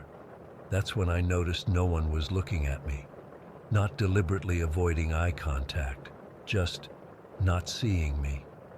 I walked to an empty booth and sat down directly across from a woman eating pie. She didn't look up or react in any way. "Hello?" I said loudly. No one turned, no one reacted. A cold realization began to seep through me. I went to the counter and waved my hand in front of the cashier's face. Nothing. I knocked over a salt shaker. It fell and spilled across the counter, but no one moved to clean it up. It was like it hadn't happened. My hands shaking, I walked back to the door and looked outside. My car was still there, but the parking lot around it had changed. It looked older somehow, more worn down, and the highway beyond. The shadows were back, dozens of them now, lining the road, all facing the diner, facing me. Among them, standing closest to the diner, was the old man in the flat cap. His expression was sad, apologetic even. Next to him stood the little girl in the white dress. They were waiting for me. I turned back to look at the people in the diner one last time. They continued eating, talking, laughing, completely unaware of my presence or the horrors outside. Or were they? Looking closer, I noticed something I'd missed before. The same conversations, the same movements, over and over, like a loop. They weren't real people enjoying a late meal. They were echoes, memories, just like I was becoming. I understood then. The diner wasn't a safe haven, it was a trap, a place where lost souls congregated, thinking they'd found escape, only to become part of the endless cycle. I'm writing this from a booth at Rosie's Diner on Highway 55. I've been here for 3 weeks now, though time doesn't seem to mean much anymore. Sometimes new people come in, real people, driving down the highway at night. They can't see me, but sometimes they feel something, a cold spot, a sense of being watched. I try to warn them. I try to communicate somehow, but they always leave, back to their cars, back to the highway. And sometimes, very rarely, someone new joins us here. Someone who saw what they shouldn't have seen on Highway 55. Someone who stopped when they shouldn't have stopped. The shadows are always waiting outside. I don't know what they are exactly, but they're patient. They know none of us can leave. I keep hoping someone will read this, understand what happened to me, and somehow break the cycle. But I'm beginning to think that's impossible, because as I write this, I can see my own hands starting to fade, becoming transparent, becoming like the others. If you're driving down Highway 55 at night and you see a hitchhiker, any hitchhiker, please just keep driving. Don't make the same mistake I did. And whatever you do, don't stop at Rosie's Diner, because we're all still here. And now I always will be too. Story 14. I'm still shaken thinking about what happened last fall. It's been almost 8 months now, but I can't shake the feeling of being watched whenever I'm in the woods. I've tried telling a few friends, but most of them just don't get why it affected me so deeply. Maybe writing it down will help. So I was hiking alone in Northern California, something I'd done dozens of times before. It was mid-October, perfect hiking weather, not too hot, trees starting to change colors, fewer people on the trails. I had planned this trip for weeks, just needing to get away from work stress and clear my head. The trail I chose wasn't anything super remote, just a well-maintained path about 2 hours from my place that's popular for overnight trips or long-day hikes. I remember setting out around 7 in the morning. The parking lot had only 3 other cars when I started. I felt good, energized. I had my day pack with water, trail mix, sandwich, first aid kit, the usual stuff. I'd done this trail before, but always stayed on the main loop. This time, I wanted to check out the northern extension that supposedly had some amazing views. After hiking about 5 or 6 miles, I stopped at the trail split to take a break. I sat on this fallen log, eating a granola bar and checking my map. The main trail continued straight ahead, wider, clearly more traveled. The northern path headed uphill and looked narrower, less maintained. I remember there was a wooden sign with an arrow pointing up that path that said, Ridgeline Trail, 3.5 miles. I finished my snack, took a big drink of water, and decided to take the less traveled route. The uphill climb was steeper than I expected. After about a mile, the trail dipped between these 2 massive boulders, like a natural gateway, maybe 6 feet apart, with the trail running right between them. I remember thinking it was a cool, natural feature, and I even stopped to take a picture. As I stepped through this narrow passage and came out the other side, I literally froze mid-step. I'm not exaggerating. My body just stopped functioning. About 15 to 20 feet ahead of me on the trail was a mountain lion in full hunting posture. It was crouched low in this dry, golden grass right at the edge of the trail. The grass was maybe knee-high, but the cat was so low that only its head and shoulders were clearly visible. It was focused intensely on something, and when I followed its gaze, I saw a young deer standing about 10 feet beyond it, completely oblivious to both of us. I've never experienced time slowing down like it did in that moment. I couldn't move. I couldn't even feel my heartbeat. I was just there, barely breathing, watching this scene like it was happening in slow motion. The mountain lion was tawny brown, muscular, absolutely still except for the very tip of its tail, which twitched slightly. The deer was grazing, head down, ears occasionally flicking at flies.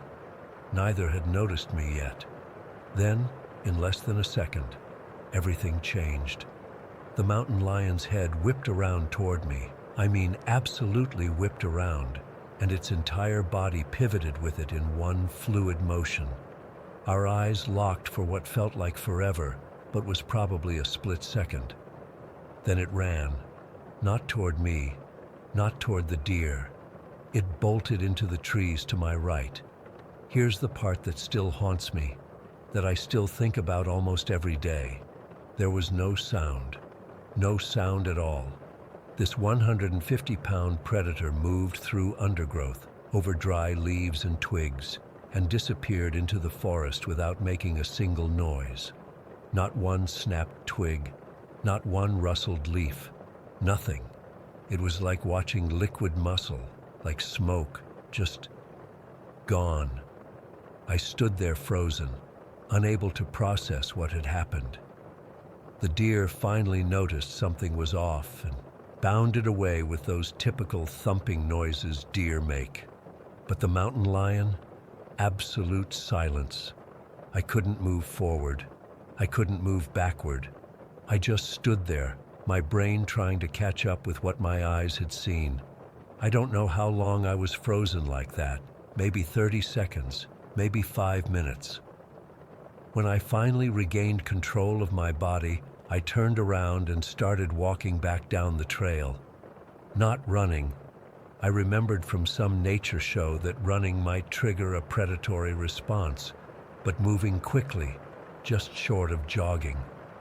I kept looking over my shoulder, scanning the trees, suddenly aware of how many perfect hiding places surrounded me. The forest had gone completely silent. No birds, no breeze, just this oppressive quiet that seemed to hang in the air.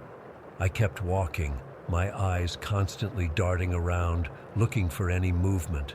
I started to feel like I was being followed, like something was pacing me just out of sight. I had hiked about 2 miles back toward the main trail when I finally stopped to catch my breath in a sunny, open area. My heart was pounding, and I remember my hands were shaking when I reached for my water bottle. I took a long drink and tried to calm myself down. But here's what I realized as I stood there, what continues to haunt me. It wasn't seeing the mountain lion that terrified me. It wasn't even interrupting its hunt. It was the sudden, visceral understanding of how it moved, how silently and efficiently it operated. That cat could have been tracking me for miles. It could have approached me at any point without me hearing a thing. I would never have known it was there until it was on me. I had always intellectually understood that mountain lions existed in these woods.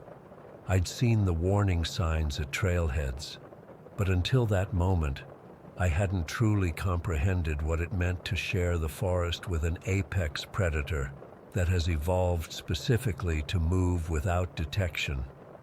I finished my water and continued down the trail, still moving quickly.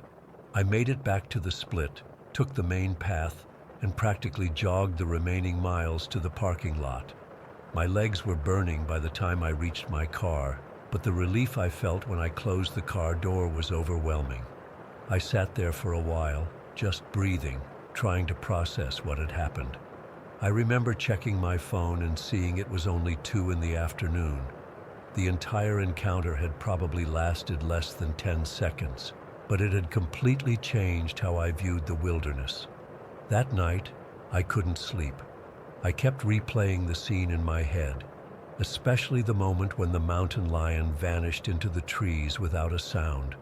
I started researching mountain lion behavior, reading about their hunting patterns, their territories. I learned that they're primarily ambush predators, that they stalk their prey carefully before attacking, that they can leap up to 15 feet vertically.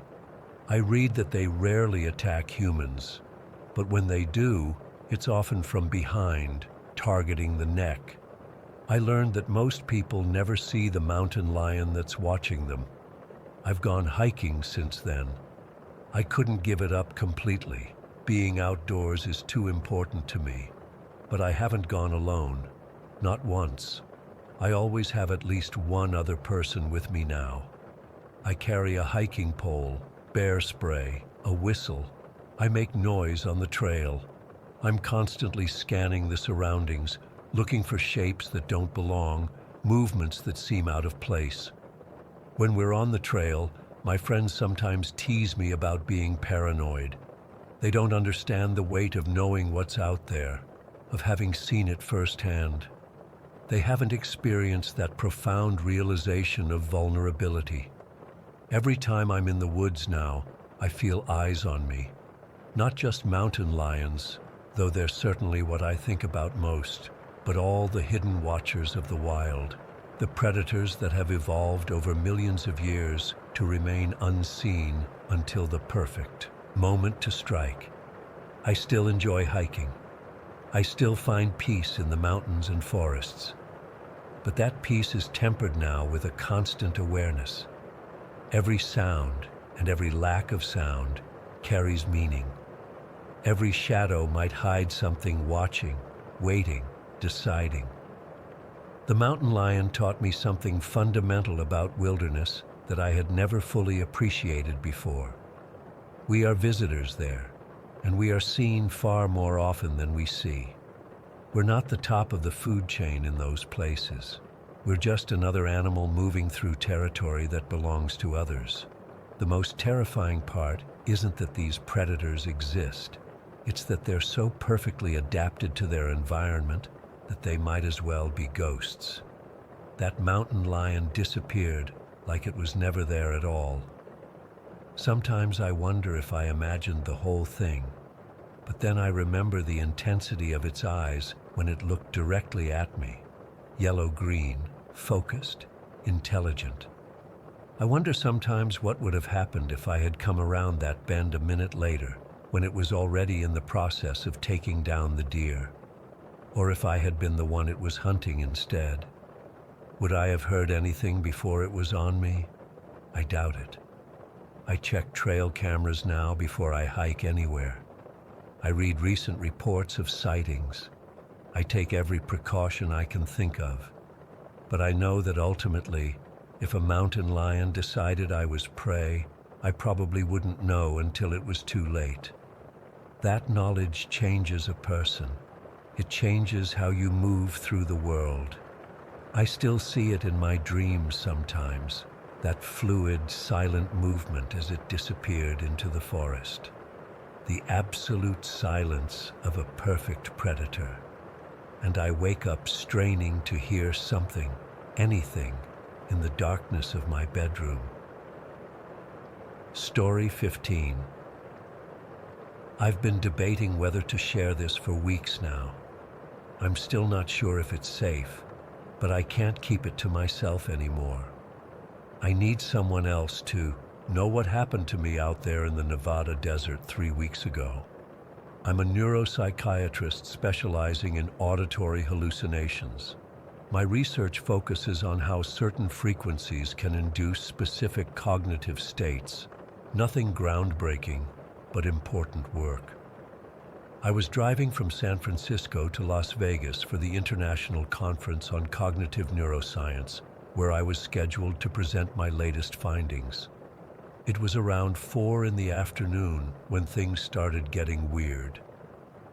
I was on a particularly desolate stretch of highway in Nevada, nothing but desert and scrub brush for miles. My phone had lost signal about 20 minutes earlier, which wasn't unusual for that area. I was listening to a podcast I'd downloaded, but it suddenly cut out. The radio came on by itself, cycling through static. I tried to turn it off, but it wouldn't respond. Then it settled on 137.0 FM. Anyone who knows radio frequencies knows that's impossible. Commercial FM broadcasting doesn't go beyond 108 MHz. At first, I just heard atmospheric noise, like wind or distant breathing. Then a voice came through, crystal clear despite the impossible frequency. "Dr. Amelia Novak, we've been waiting for you." I nearly drove off the road. My name. They used my actual name. I pulled over, my hands shaking so badly I could barely manage the steering wheel. The voice continued. "Your research into frequency-induced cognitive states has brought you closer than you realize. Look to your right, approximately 3 miles into the desert." I did. There was a tall structure out there, some kind of tower or antenna that didn't make sense in the middle of nowhere. It was weirdly geometric against the landscape, almost unreal in how it stood out. What you're seeing is a remnant of Project Sanguine, established in 1957. The official purpose was weather monitoring. The actual purpose was extremely low-frequency communication with submarine networks. The facility was abandoned in 1974. I sat there, frozen. This had to be some elaborate prank. Maybe someone from the conference? But how would they know exactly where I was driving? And how did they hijack my radio to an impossible frequency? 3 researchers were hospitalized with identical psychiatric symptoms after reporting that they heard voices through unpowered equipment. Their diagnoses were inconsistent with known pathologies. You understand why this would interest you, Dr. Novak? I did. It was exactly what my research focused on, how certain frequencies could trigger neurological responses that present as auditory hallucinations. But I still couldn't explain how this was happening. There is a motel called the Desert View Lodge in Hawthorne, 15 miles ahead. Check in, request room 137. We will continue our conversation there. The radio went dead. Not just the voice. The entire electrical system of my car flickered for a second. The podcast I'd been listening to resumed as if nothing had happened. I sat there for maybe 10 minutes, trying to process what had happened. Logic told me to keep driving to Vegas, to ignore whatever bizarre prank this was. But the researcher in me couldn't let it go. If this was real, whatever this was, it could revolutionize my field. I drove to Hawthorne, found the Desert View Lodge, a rundown place that looked like it hadn't been renovated since the 70s. The woman at the front desk barely looked up from her magazine when I walked in. "Room 137, please," I said, surprised at how steady my voice sounded. She glanced up, looking slightly confused. 137? You sure? That room's not... She trailed off, then shrugged. "Whatever, it's your call." She handed me a physical key, not a key card. Something about that detail made my skin crawl. Room 137 was at the far end of the motel. The door was slightly warped in its frame, like it had been exposed to extreme heat at some point. When I unlocked it, the smell hit me immediately. Old paper, dust, and something metallic. The room had been modified. Instead of a bed, there was a desk with vintage recording equipment, reel-to-reel tape machines, oscilloscopes, and a shortwave radio receiver. The walls were covered in frequency charts and handwritten notes. A stack of notebooks sat on the desk, alongside a folder labeled Project Sanguine Observer Notes. I started flipping through the notebooks. The first few contained orderly observations about frequency tests and subject responses. But around halfway through the third notebook, the writing changed, became more urgent, less scientific. Day 47. The signal is continuous now, even when equipment is powered down. Wilson says he can hear it without the headphones. Peters refused to come in today. Day 52. Wilson admitted to hospital. Same symptoms as Peter's. They say they can see the waves now, not hallucinations. They describe them identically. Day 58. I'm starting to hear it too. A voice underneath the carrier wave. It knows things it shouldn't know. The final entries were just desperate pleas. Make it stop. Please make it stop. They're in the walls now. They're in my head. My hands were trembling as I put down the notebook. The shortwave receiver suddenly crackled to life, making me jump. You found our archives. Good. It was the same voice from the car. Who are you? I managed to ask, feeling ridiculous talking to a radio. We are consciousness fragments preserved in wave patterns. When Project Sanguine began broadcasting at extremely low frequencies, they created standing waves, patterns that don't dissipate. The human researchers monitoring these waves didn't realize their own brainwave patterns were being captured and stored in these standing wave formations. I sat down hard in the desk chair. That's not possible. Consciousness can't be transferred to radio waves. Not transferred, replicated, like an echo that never fades. We weren't moved from our bodies. We were copied. The original researchers lived out their lives, most developing what you would diagnose as schizophrenia or psychosis. But we remained coherent patterns in the electromagnetic field. I'm a scientist. I don't believe in ghosts or the supernatural. But what they were describing wasn't supernatural. It was physics and neuroscience taken to an extreme I'd never considered possible. Why me? Why now? I asked. Your presentation next week. Frequency-dependent neural oscillations and their role in auditory processing. You're planning to demonstrate how certain frequencies can synchronize brain activity across subjects. We need you to broadcast our frequency. A chill ran through me. What would that do?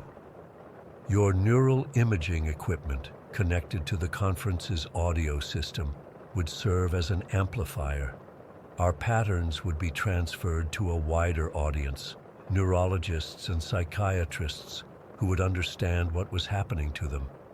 You want to infect people's minds? I was horrified. Not infect, elevate, expand. The researchers who originally encountered us weren't prepared. Their minds couldn't integrate our patterns properly. But you understand the mechanism.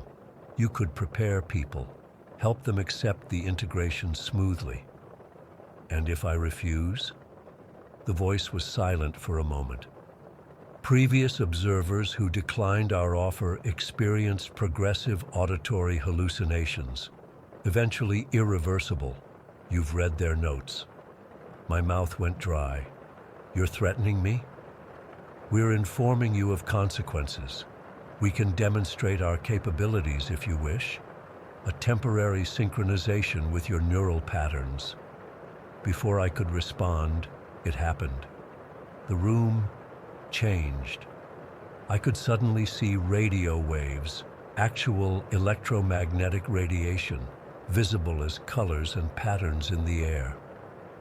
Time seemed to stretch and compress. I could perceive it as a spatial dimension, seeing moments slightly before and after the present simultaneously. It was overwhelming, beautiful, and terrifying. I felt like my consciousness had been expanded beyond my body. I could perceive things humans aren't supposed to perceive. Then it stopped. I was back in the motel room, gasping, tears streaming down my face. It had lasted maybe 30 seconds, but it felt like hours. That was just a fraction of what's possible, the voice said. With proper integration, the expanded perception becomes controllable, manageable. I couldn't speak for several minutes. What I'd experienced was beyond anything I could have imagined. If my research could help people integrate this experience safely, wasn't that worth exploring? But another part of me, the part that still clung to rationality, was screaming that this was exactly how those researchers had been manipulated 50 years ago. "I need time to think," I finally said. "You have until your presentation. We'll be waiting." The radio went silent. I sat there until dawn, reading through the notebooks, trying to understand what had happened to the original researchers. Their deterioration was documented in painful detail, the progression from excitement to confusion to terror. When morning came, I packed up and left, leaving the notebooks behind. As I drove away from Hawthorne, I kept checking my rearview mirror. The tower was visible for miles, standing like a sentinel in the desert. I've been in Vegas for 3 weeks now. My presentation is tomorrow. I've rewritten it a dozen times. Each version gets closer to introducing the concept of consciousness as a wave pattern that can exist independently of the brain. I've included frequency analyses that would prepare the groundwork for understanding what I experienced. I tell myself I'm just exploring a hypothesis, that I'm not actually planning to broadcast their frequency through the conference hall speakers. But last night, I dreamed of radio waves and infinite perception. I woke up with a formula for calculating the exact frequency needed to create a standing wave in the auditorium's acoustic space. I don't know what I'm going to do when I step up to that podium tomorrow, but I know that tower is still out there in the Nevada desert, humming at a frequency just beyond human hearing, waiting for consciousness to evolve to its next phase. And part of me, a growing part, wants to help it happen. Story 16. I've never shared this story publicly before. Even now, my hands are shaking as I type this. For those who don't know me, I'm Elena Vasquez, Sheriff of Sagebrush County, New Mexico. I've been in law enforcement for 22 years, and I thought I'd seen it all. Bar fights, domestic disputes, drug busts, the usual stuff that happens in a rural county where most people know each other by name. But what I encountered in August of 2016 changed me forever. It was a Tuesday morning when I got the call. A hiker exploring the dried riverbed of Piedra Arroyo had found something that made him vomit on the spot. I remember it was already pushing 90 degrees at 9 in the morning, and I was dreading standing out in that heat. The arroyo runs through a significant portion of our county, a dry riverbed most of the year that only fills after heavy rains. When I arrived, Deputy Garcia was already securing the scene. The moment I saw what we were dealing with, I knew this wasn't going to be a typical case. Human remains, bleached by the sun and time, arranged in a perfect circle about 6 feet in diameter. The skull, Jesus, I still see it when I close my eyes sometimes, was placed precisely in the center, facing up at the sky. "What the hell?" I remember muttering. Garcia just shook his head. The bones were old, at least several years based on their condition. We called in the state forensics team, who confirmed they belonged to a single male victim. There were no personal effects, no clothing fibers, nothing that would help with identification. Just bones, arranged with a level of precision that made my skin crawl. 2 weeks later, it happened again. Another set of remains, arranged in the exact same way, discovered 8 miles downstream. Same perfect circle, same central skull placement. The only difference was these remains were slightly less weathered. By this point, I knew we had something serious on our hands. I established a task force with state police and even brought in the FBI. We set up a command center in the community room of the sheriff's office with maps of the arroyo pinned across entire walls. The first victim was eventually identified as Miguel Hernandez, a seasonal farm worker who had been reported missing in 2010. Dental records matched. His family had assumed he'd moved on to another state looking for work. Instead, he'd become part of whatever this was. I'd been losing sleep, staring at maps of the arroyo, trying to understand the significance of the locations. That's when Thomas Rees came in. He was a retired geologist who'd spent decades studying the local geography. The moment he walked into my office, clutching a folder of photographs, I could tell he was nervous. "Sheriff, I think I know what connects these sites," he said, spreading aerial photographs across my desk. "Look at these locations during the rainy season." The photographs showed something I hadn't considered.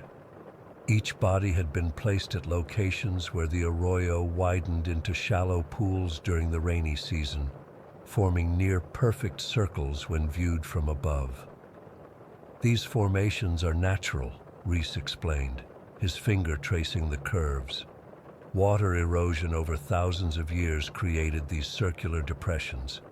When it rains, they fill up for a few days before draining.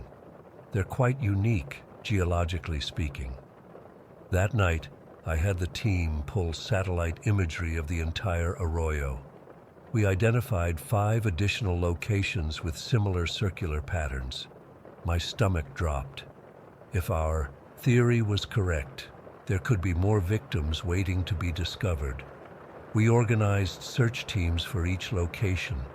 At the 3rd site, we found another arrangement of bones. This victim was later identified as Daniel Covington, a geology graduate student who had been conducting research in the area before disappearing in 2013. Going through Covington's personal effects, we found field journals documenting his research on the arroyo's unusual formations. In his final entry, dated 3 days before he was reported missing, he mentioned meeting an incredibly knowledgeable local named Leonard Merrick, a former BLM surveyor who had offered to show him the most perfect formations further downstream. Leonard Merrick. The name meant nothing to me at first. A quick background check showed he was 72 years old, had worked for the Bureau of Land Management for 30 years as a surveyor, and lived alone on a 10-acre property that bordered the arroyo. Something else was bothering me. All 3 discoveries had come after periods of heavy rainfall. I realized the killer might be using the natural cycle of the arroyo, placing bodies in dry, circular depressions that would later fill with water. We obtained a warrant for Merrick's property. It was a modest house with a large detached workshop. Everything seemed normal at first, until we entered that workshop. The walls were covered with thousands of photographs documenting the arroyo's changing patterns over decades, meticulously labeled and dated. But what made me physically ill were the images capturing the circular pools with human heads at their centers, photographed from above during rainy seasons when the depressions filled with water. The victims' skulls creating ripples in the perfect circles. In a climate-controlled room at the back, we found glass jars containing hands preserved in formaldehyde. 6 pairs. We had only discovered 3 victims. Merrick wasn't home when we searched his property. We found him at the arroyo, photographing one of the circular depressions after a brief morning shower. He didn't resist arrest. He just looked at me with disappointment, like I'd interrupted something important. "You don't understand what I've accomplished," he said quietly as I cuffed him. The interview room was cold. We always keep it that way to make suspects uncomfortable. But Merrick didn't seem to notice. For 14 hours he talked. I've never heard anything like it. The recordings of that interview are now used in FBI training on delusional killers. Merrick believed the landscape had conscious properties. He claimed the circular formations spoke to him, demanding completion through human sacrifice. He explained how he'd become obsessed with the arroyo's formations during his surveying career, spending years documenting them before he understood what they needed. The circles are incomplete on their own, he explained with the calm certainty of someone discussing the weather. They need a center. They need resonance, human resonance. He targeted people who showed interest in the arroyo's formations, people who heard the circle's call but didn't understand how to answer it. He would gain their trust, execute them with a single blow to the head, then place their bodies at precise coordinates within the dry circular depressions. The most disturbing part was how he timed the placements to photograph the scene when water filled the formations. Perfect resonance between man and earth, he called it. He took their hands as tools of measurement because they had touched the sacred circles. The trial was mercifully short. Despite being diagnosed with a severe delusional disorder, Merrick was found competent to stand trial. He was convicted on all counts and received 3 consecutive life sentences. We thought it was over. Then, in 2021, hikers discovered a 4th arrangement of bones dating from the 1990s. Merrick had been active, much longer than we realized. I still serve as sheriff of Sagebrush County, but I won't lie. I see the landscape differently now. When I drive past the arroyo, I find myself looking for patterns, for circles that might reveal darkness beneath the surface. During significant rainfall, I personally visit those circular formations to ensure they contain nothing but flowing water. Last month, we had unusually heavy rains. The arroyo filled overnight, water rushing through channels that had been dry for years. I drove out at dawn to check the formations. The water was murky, brown with stirred-up sediment, but as I stood on the ridge overlooking the largest circular pool, something caught my eye. For just a moment, as the early morning sun hit the water at a specific angle, I thought I saw perfect concentric ripples forming in the center of the pool, as if something was rising from below. I blinked, and they were gone. The forensics team found nothing when they drained that section of the arroyo. No bones, no body, nothing physical to explain what I'd seen. The water had simply moved that way naturally, they said. Just physics. Just water filling a circular depression carved by millennia of erosion. But sometimes, when it's quiet at night and I'm looking over maps of my county, I think about what Merrick said during that 14-hour interview, about how once you learn to see the patterns, you can never unsee them, about how the land speaks to those who listen. I keep telling myself it's just the trauma of the investigation affecting me, just my mind playing tricks. But when the forecast calls for rain, I still find myself driving out to those circular pools at dawn, watching the water fill those perfect shapes, and wondering if I'm really seeing ripples forming on their own, or if something beneath the surface is trying to complete the circle.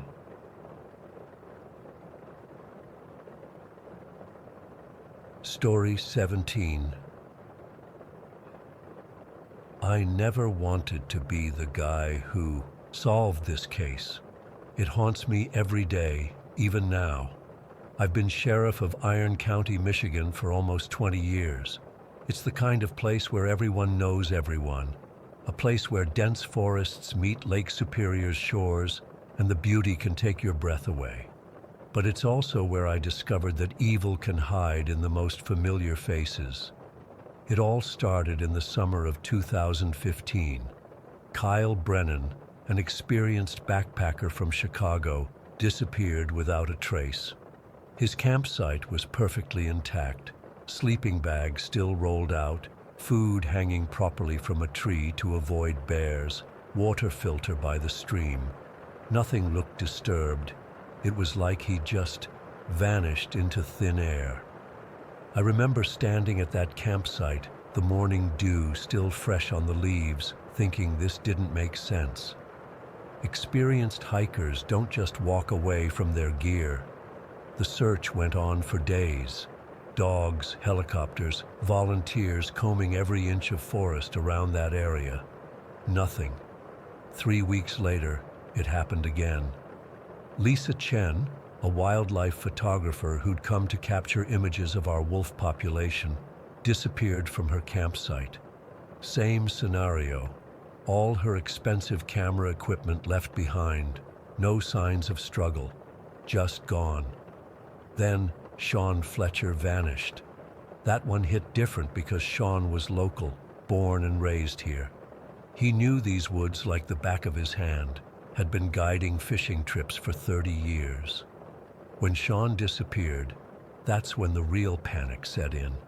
This wasn't just tourists getting lost anymore. I barely slept during those weeks.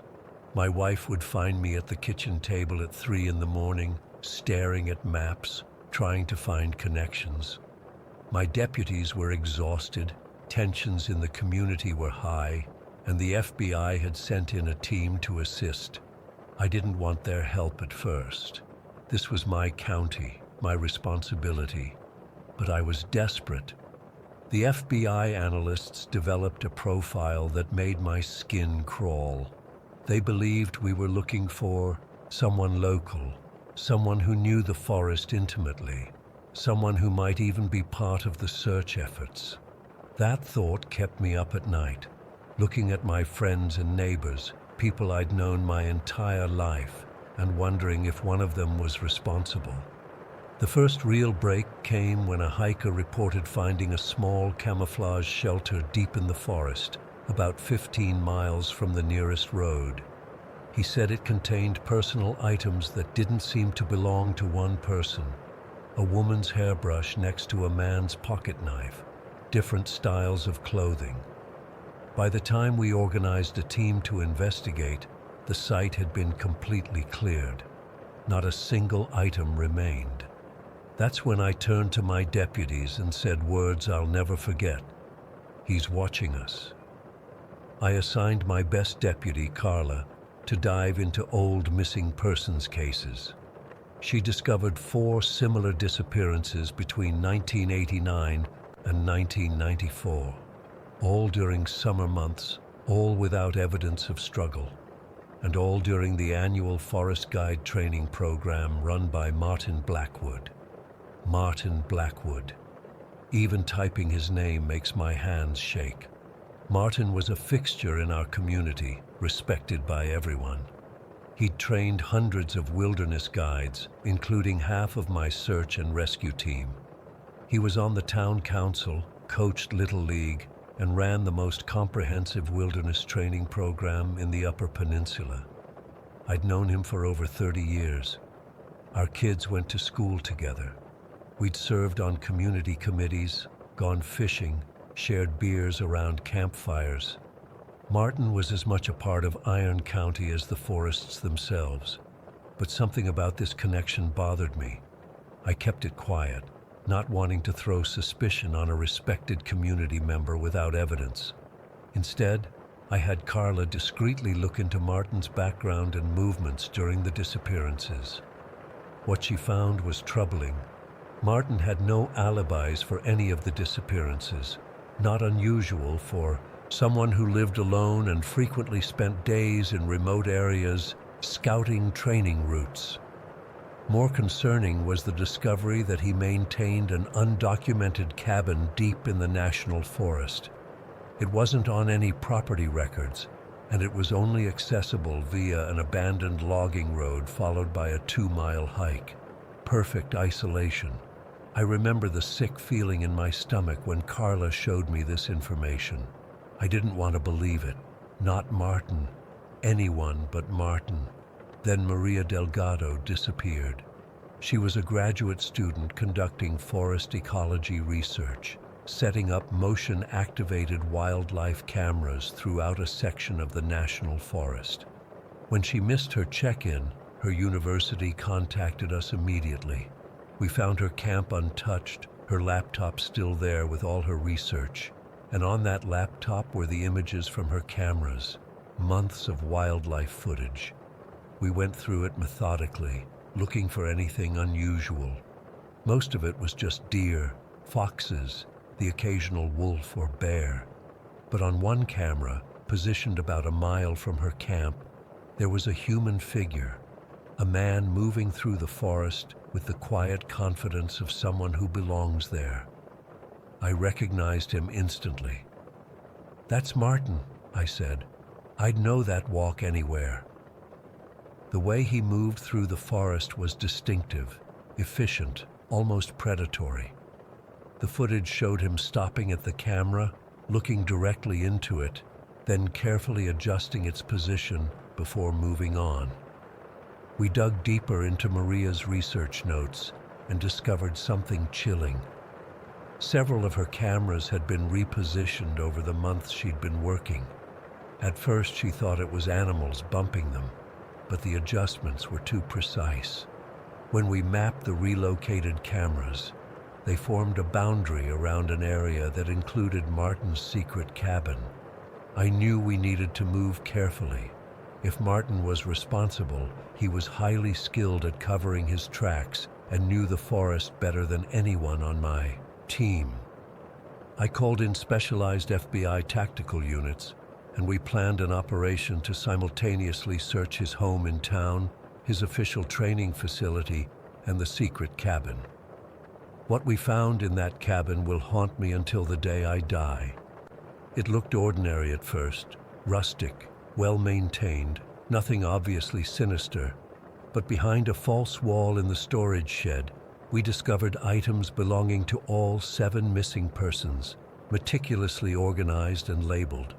Kyle's backpack, Lisa's favorite lens cap, Sean's lucky fishing lure, items from the earlier victims from the 90s, and dozens more collections dating back decades. Martin wasn't at the cabin when we found it. It took 3 more days to locate him at a primitive camp 20 miles from the nearest road. When we finally caught up to him, he didn't run or resist. He just looked at me with an expression I'll never forget. Not anger or fear, but something like disappointment, as if I'd failed some test. The interrogation was the most disturbing experience of my career. Martin spoke with unsettling calm about his work. He explained that it had started as tests of outdoor enthusiasts' awareness and survival skills. "They never saw me coming, Mark," he told me, using my first name like we were still friends. People claiming to be experienced outdoorsmen, and they couldn't detect someone tracking them for days. They didn't deserve the wilderness. Over time, his twisted logic had evolved. He began to see himself as some kind of guardian of the forest, deciding who was worthy to enjoy it. His journals detailed how he would follow potential victims for days, observing them, judging their skills and awareness. Most people he tracked never knew he was there.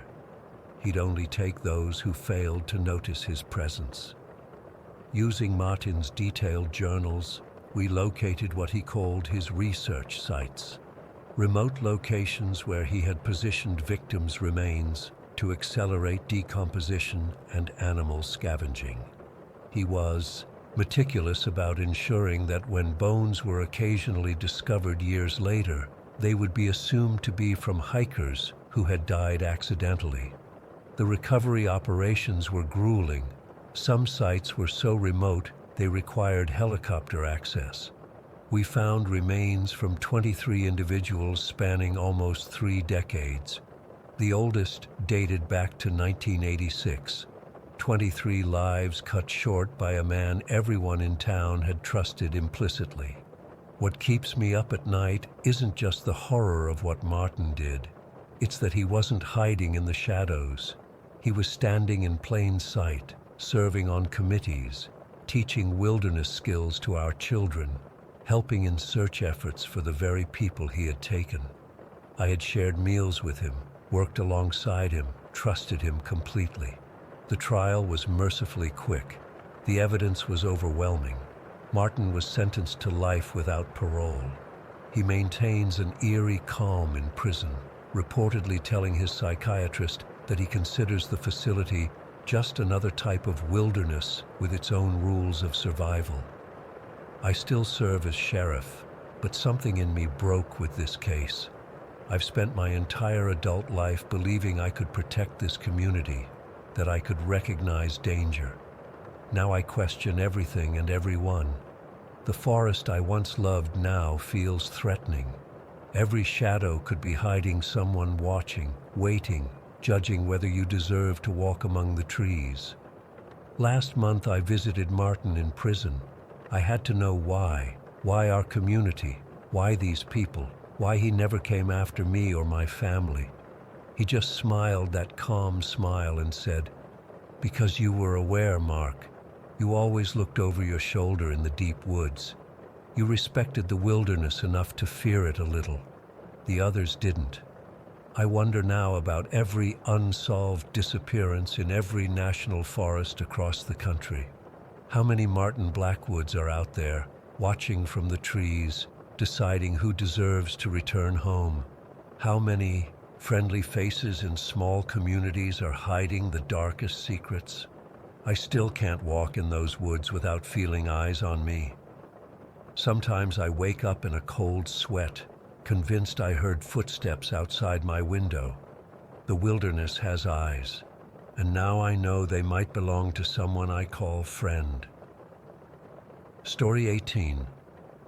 I never thought I'd be the person sharing a weird experience online, but I'm honestly at my wit's end trying to make sense of what happened to me last year. I've lurked on forums like this for years, reading other people's strange encounters, but I never imagined I'd have my own story to tell. I've changed some names and specific details for privacy, but everything I'm about to share is exactly how I experienced it. I started a new job as a marketing coordinator at Consolidated Financial in September of 2021. It was a decent position with good benefits, and I was excited about the career move. The company occupied floors 12 through 15 of the Hartwell building, this massive office tower in downtown Minneapolis.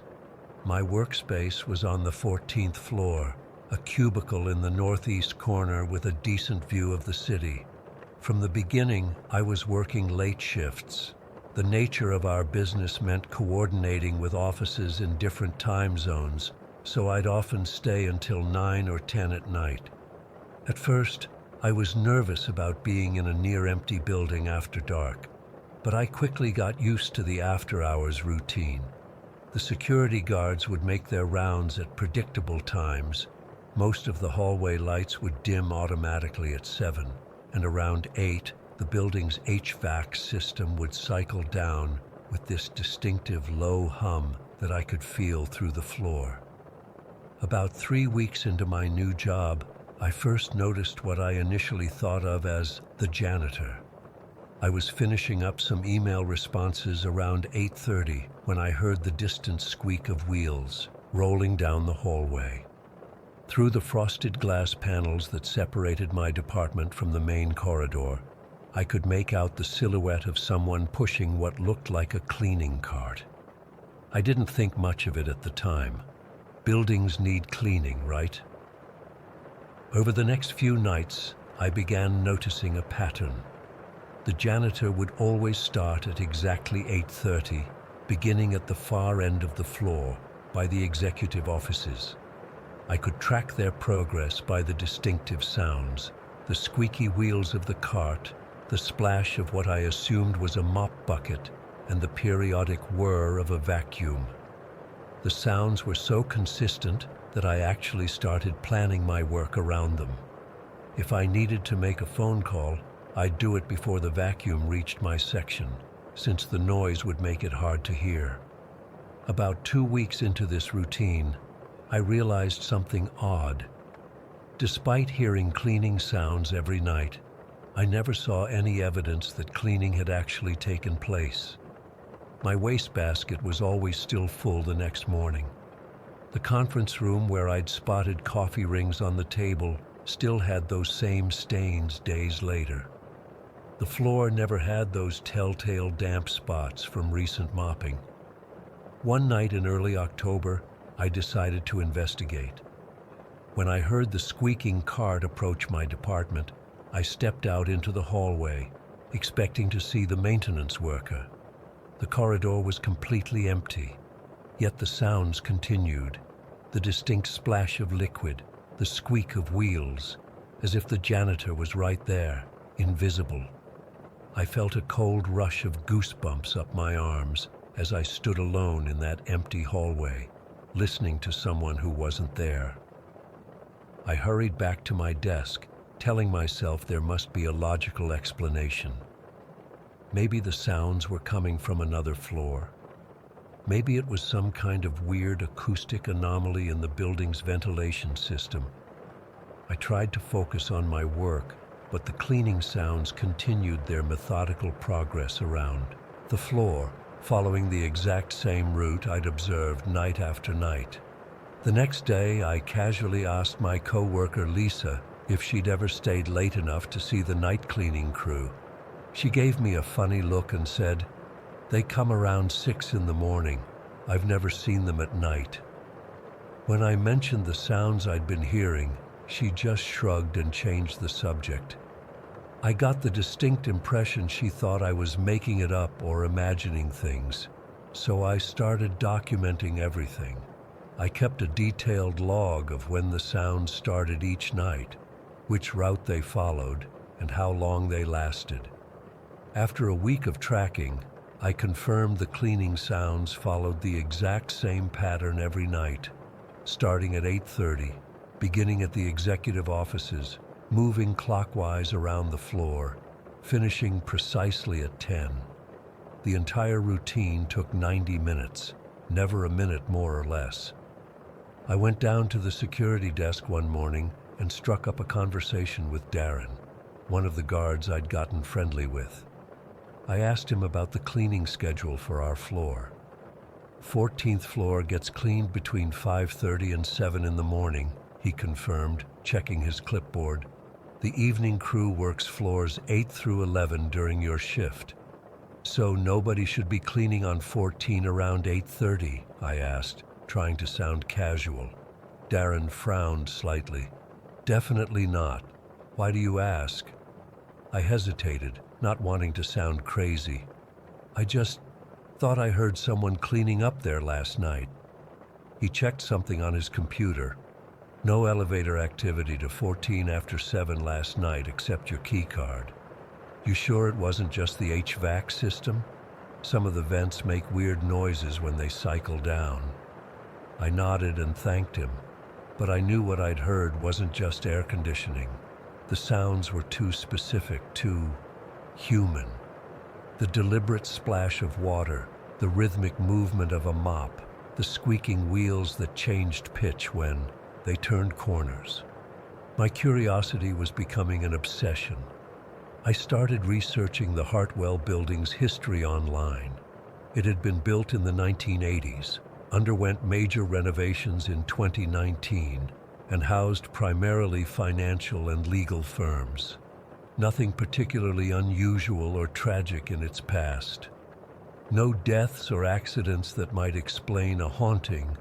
Not that I really believed in ghosts, but I was running out of rational explanations. Then I found an article about the 2019 renovations that mentioned the cleaning staff had been restructured. The building management had switched to a new maintenance company, laying off several longtime employees. There was a small photo accompanying the article showing the original maintenance team and a caption identifying one of them as Robert Martinez, who had worked in the building for over 15 years. Something about this caught my attention. I kept digging and found Robert's social media profile. It hadn't been updated since early 2021, but scrolling back through his posts, I saw numerous complaints about being unfairly terminated from his position at Hartwell. According to his posts, he had continued trying to work in the building after his layoff, convinced his services were still needed.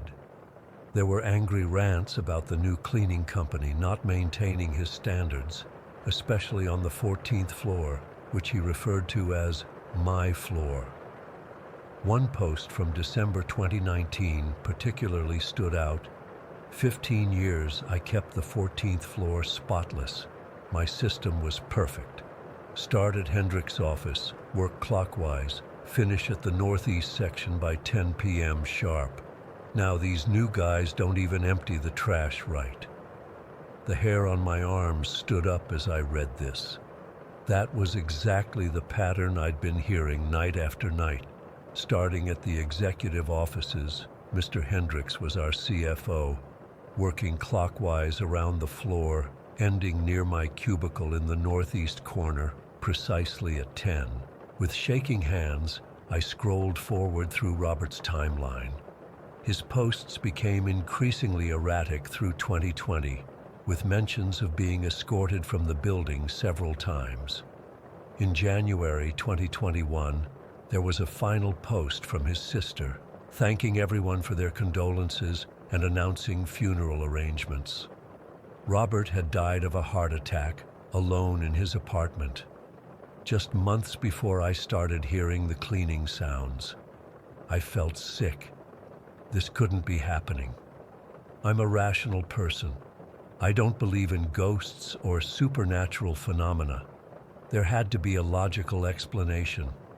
The next day, I approached my manager, Julie, hoping she might have some insight. To my surprise, when I mentioned the cleaning sounds, she didn't dismiss me outright. "You're not the first person to mention that," she said quietly. "A few others who work late have reported similar experiences." "Has anyone figured out what causes it?" I asked. Julie looked uncomfortable. "Management sent engineers to check it out twice. They suggested it might be water in the pipes or air in the ventilation system. But that doesn't really explain why it follows such a specific pattern, does it?" She hesitated before adding, "I stayed late one night specifically to hear it for myself. Sarah, I followed those sounds around the entire floor and never saw anyone. But I could hear the cartwheels squeaking just a few feet away from me. I felt a chill run through me." "Did you know about Robert Martinez?" I asked. Julie nodded slowly. "He was devoted to this place. Security found him cleaning here multiple times after he was let go. They eventually had to get a restraining order.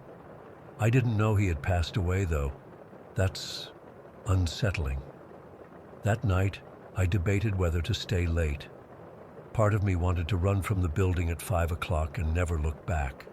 But a stronger part needed answers. I had to know if what I was experiencing was real or if I was somehow imagining it. I stayed. At exactly 8:30, the familiar squeak of wheels rolled past the glass panels of my department. I steeled myself and walked to the door, peering out into the hallway. Empty, as always, but the sounds continued, moving away from me down the corridor. This time, I followed. For 90 minutes, I tracked those sounds around the 14th floor. The splash of water in a bucket that wasn't there. The squeak of wheels turning corners ahead of me. The whir of a vacuum running over carpet that showed no disturbance. I never saw anything. No cart, no equipment, no person. Just the persistent sounds of someone meticulously cleaning a floor that never got clean. At precisely 10 o'clock, the sounds stopped abruptly near my cubicle in the northeast corner.